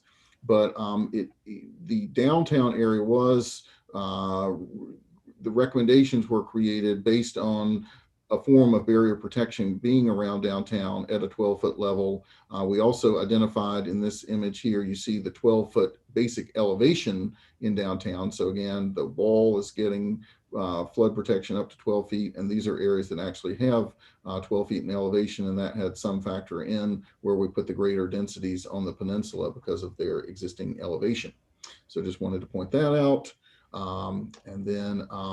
This is getting into the racial equity aspect of things. As we were doing research on the plan, we discovered that our kind of plan from 1931 that created our zoning in our city and our BAR and things like that actually had some racial overtones, not in reference to the BAR, but these were maps that were related to the general city plan map from 1931 that were the blueprint for our first zoning ordinance. And you might notice the blow up in the corner here of the key for the map on the left, where the use districts, and I'm quoting from the key here, we had the white residence district and the colored residence district. So definitely there was a history in our planning efforts in this community in the past that was not a proud one here, but not dissimilar to other communities across the country. But clearly pointing to the need for, you know, reforms in this area as we're all working towards in this document and many, many others. So at the end of the resilience and equity section, we have a very complete kind of grid that shows all our city plan recommendations that advance resilience and equity by the element that they are making a recommendation on. This goes on for several pages in this section, but it's one that should be carefully looked through, and we think it creates a framework that could help us tremendously in our resilience efforts and our equity efforts related to land use and housing policies in our city over the next 10 years. I hope you will take that into great account. So what are the next steps on this plan? It's coming to you for a public hearing on July 20th. And that would be the first time that City Council would give it readings. Obviously, it's ultimately is a document that would have the normal 3 readings, but the first reading would be at that meeting on July 20th. That will be a public hearing time. It's getting a 30-day advance notice. So it will be an important discussion there. Once the plan is adopted, we will be in our staff having a work plan and timelines for recommendations. We will also be incorporating the One Charleston Parks and Recreation Master Plan and the EIRC final report. We will be making in the 2022 budget a budget request for an update, a significant update to our zoning ordinance to have elevation-based zoning, which is a very unique type of zoning not practiced in many communities across the country. In fact, probably only about 1 or 2, but we'd like to implement that based on the recommendations from the water and land use section of this plan. And then we will be working very hard in our department to track and communicate progress on this. We plan to have interactive digital plan information continuously available at the charlestoncityplan.com site, and give progress updates and things that we're working to implement the plan on, and regular reports to all our neighborhoods and citizens who are interested. And with that, I will wrap up. And I know this has taken a little bit longer than we had hoped, but I think we've had some good discussion already, and we're happy to answer other questions. And some of our consulting teams are still available, and definitely some of our staff. Well, thank you, Christopher, and thank you and all of the staff. Y'all have really done a remarkable job. And to our folks that have helped us, our contracted helpers, thank you so much, particularly, well, on all aspects, but the big ones were the water management and the housing, affordable housing. Those were really significant, but the engagement was great with the public. Anyway, let me open up the floor and see if first from any Planning Commission members, if y'all would like to add any further comments, advice, perspective on what we've just been presented. Mr. Chairman. Thank you, Mayor Tecklenburg. One thing I'd like to point out, there's a lot of good input, a lot of feedback that I appreciate as well. But Councilmember Appel addressed something about the affordable housing problem, how to solve it.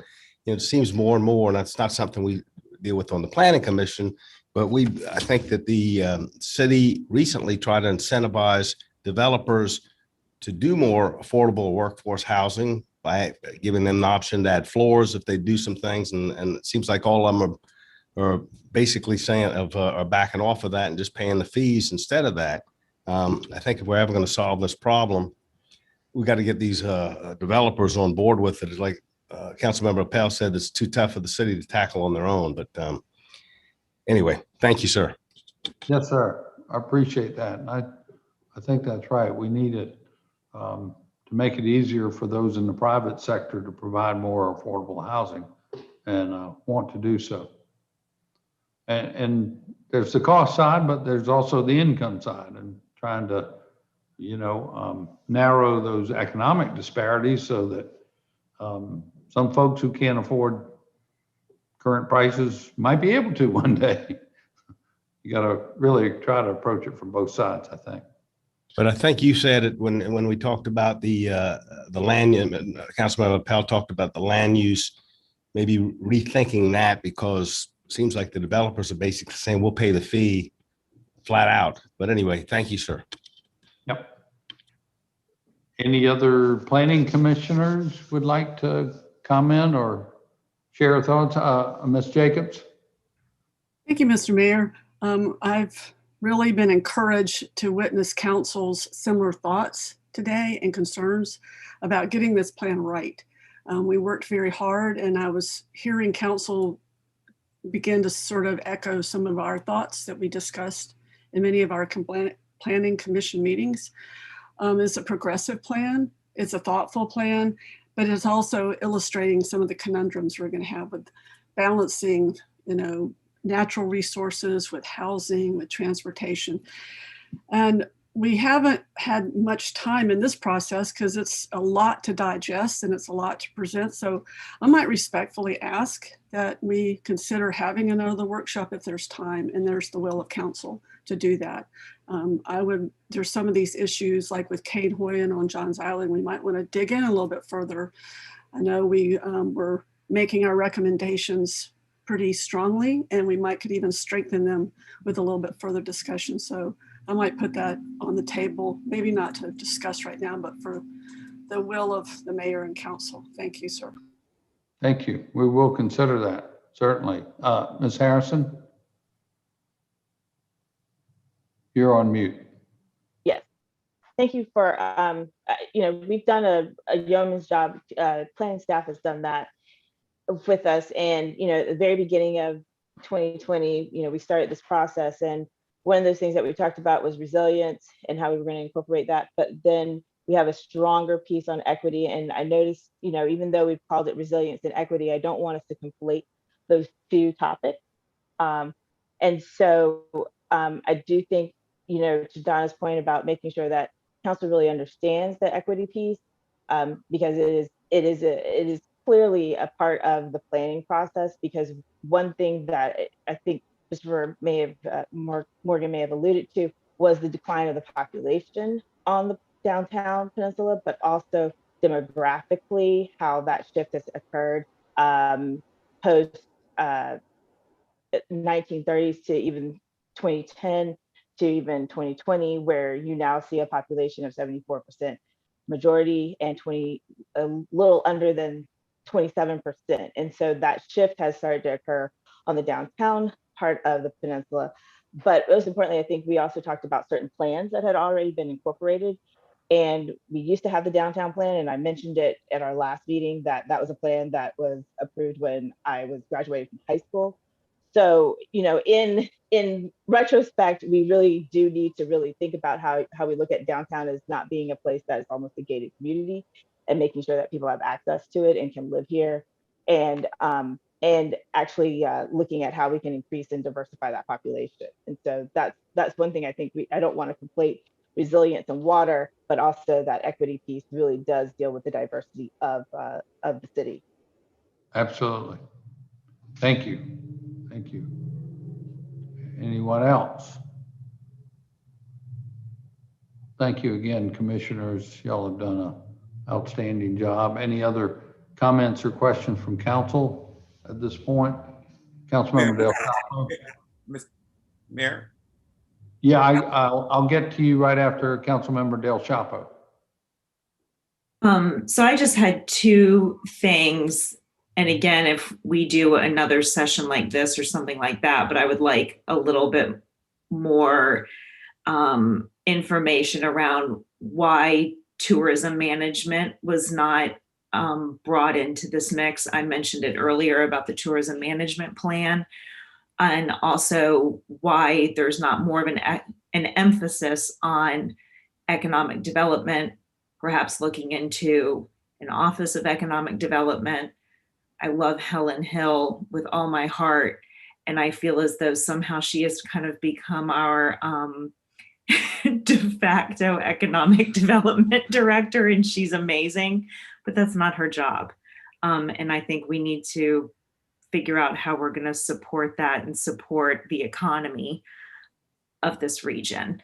And to me, that's a very critical component that needs to be discussed in this plan. However, that needs to look within the confines of a comprehensive plan. This is my first time going through this, so I don't know exactly how that looks, but I think that definitely needs to be woven in there, along with our big economic driver, which is tourism. Thank you. Councilmember Gregory, and then Waring. And then Yeah. Jack. In response to Council Member Del Chapo, as you know, that is one of the recommendations also coming out of the commission. And reading the economic development portion of this plan, okay, there is discussion about establishing an Office of Economic Development in the city. There's discussion. And if I'm not mistaken, it's also in the recommendations of the economic development portion of the plan. But what I wanted to say is I'm extremely happy thus far with what I've seen. I've never seen a document produced by the city of Charleston that has so much information about disparity, about equity, and how we approach it. That's new for the city of Charleston. So for me, I think this is an unbelievable starting point for us to continue to look at things through the equity lens. So I just want to tell the folks who worked on this, I read every single word of this plan. And I think that what you have done thus far is very, very good for our city. And Donna, I think another workshop might be a good one, because I think it'll give us an opportunity to really flush out some issues. Because even as I read the definition of equity contained in the report, I might define it a little differently. So again, I think that there are some discussion points that must be had. But again, I think that what has been done thus far is admirable, and I appreciate it. Thank you, Councilmember. Councilmember Waring. Thank you, Mr. Mayor. Thank you, Councilman Gregory, for bringing that up. The last time we went through this process, I was on the Planning Commission, so I was with my colleagues over on the planning board over there. And I, for one, Mr. Mayor, I thank you for bringing this together. Last time we didn't have a joint session like this with council, and I do agree with Commissioner Jacobs in that we need to have a follow-up to this to address the concerns such as Council Lady Del Chapo came up, in particular, Councilmember Shealy. He's been the watchman on the wall about high impact development coming up Old Historic 61, and obviously no traffic solutions being held. So I think his concern on that, I certainly share his concern on that. It needs to be addressed in this plan. And if we get improvements out there, we can always come back and amend the plan to encourage if we want high dense development, if that's the pleasure for the majority. So I think we're rushing it too fast, getting it to council on the 20th. Months and months and months of work have gone into this, and our joint effort is this one right here. So I do like the idea of doing it a second time. I do think when it comes to annexation in this plan, Mr. Mayor and everybody, annexation in particular West Ashley is a reality. As the PSD constricts, those properties will come into the city, and I think we need to have a better way of instead of just evolving into that absorption, I think we ought to have a plan for that absorption. Now I know the people in the PSD would, probably do a backflip to hear that, but just look at the pattern over the last 10 years. Look at the size of the PSD 10 years ago, and look at its size today. So when these comments are made by the commissioners, as well as council members, and you too, Mayor, how does that, is that just conversation and then the plan as we see it still comes forward to be voted on? Or is it going to be amended prior to coming to council for a vote? So anyway, that's why those things and others, I think we definitely need to have another planning session. This has been great, by the way. Thank you. Thank you. Councilmember Jackson. Thank you. Yes, I totally agree. We should have another work session in person would be wonderful. And really make it now that we've had the thorough presentation, thanks to Mr. Morgan and Director Summerfield. But I think we could pick out some, sort of exemplary topics that we all have concerns over or ideas that we would like to, really drill down into. I agree that economic development, it is a foundation that when we did the work for the commission, a lot of the other balancing of disparities, traditional disparities, obviously rests on the status of our citizens. And when you look at that one statistic of the income disparity between white and Black, and also the decreasing number of African Americans who can afford to live in our city. I think that tells the entire tale. So I've been doing a lot of reading about anti-displacement. It's a much more proactive movement than just, thinking that we're going to be able to build affordable and have some attainable community pricing that will retain a full range of income earners in our city.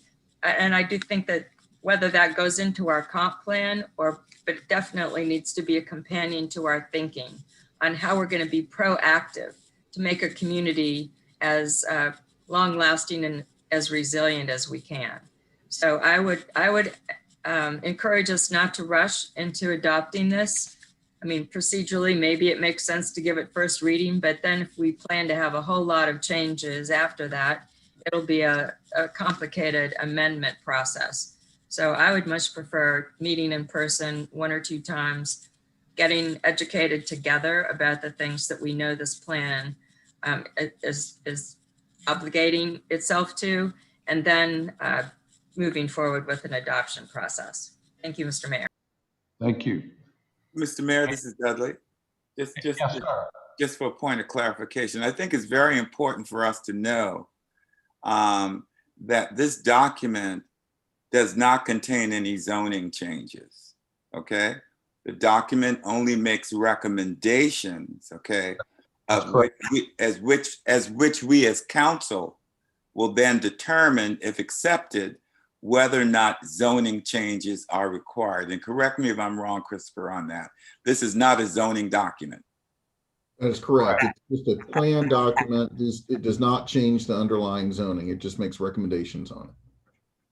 But as was Mr. Summerfield outlined early on in his remarks, and I think this will be different from comprehensive plan updates in the past, we are going to recommend in our planning department budget for next year some funding in order to start making some of these zoning changes that are being recommended here, particularly those relative to water and elevation.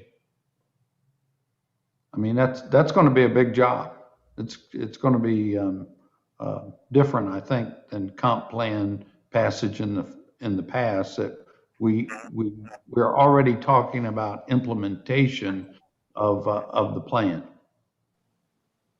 So just hearing everyone, we do have the the public hearing already set up for our July meeting. It's always good to get public engagement and comments from the public. So there's no reason not to proceed with that. I certainly hear y'all loud and clear. I do think we'll get back together. I'd like to do it in person as well rather than by Zoom. I've found I've missed our in-person meetings, and sometimes we can brainstorm better. We had the bulk of the meeting today just to present all this to us. I'm going to miss a few, but Union Pier, Four Corners of Law, Cainhoy Peninsula, Highway 61, including a couple of other plans, including the racial bias audit, the tourism management plan, discussion about economic development, annexation. So those are just to name the key ones that I heard that we can just dig right into rather than, having a long presentation, and see if we can find some consensus on those issues, any others that we have, whenever we get together in person. As far as I'm concerned, I think we could do it after the July public hearing, whether we give first reading or not. We can make changes to this comp plan. We've got a little more time. I know this was originally due at the end of the last year, and we had the pandemic and it got stretched out. I think it's more important to get it right than it is to push it through, so to speak. So we'll be in touch with everyone and set up a in-person meeting and kind of dig into those areas that you have identified and that you may identify by the time we get back together. So thank you again. Everybody's input was terrific. that we have the makings of a great plan. Donna, is your hand back up, or maybe you didn't take it down? Oh, yes, sir, I did. Just very quickly. I know it was most helpful for me. We had a document that just removed the recommendations from the plan, and they're highlighted in a different color font, our additional emphasis to these recommendations. So for that additional workshop, if the staff can provide that to council, it was helpful for the commissioners just to see the recommendations separately from the narrative in the plan. Okay. And that might be helpful for the next time we're together. I bet they can do that. Okay. Any other parting comments or? Yeah, Mayor, include fair housing planning on that list, please. Include fair housing on that list. Gotcha. Yeah. Sorry, I missed that one. All right. So council members, we do have a brief Committee on Ways and Means. I think it's by a separate Zoom link. Isn't that right, Jennifer? Sir. So could I suggest we take about a 4-minute break and join back together for Ways and Means in just 4 minutes? Thank you, commissioners, for all your hard work, and we'll be getting together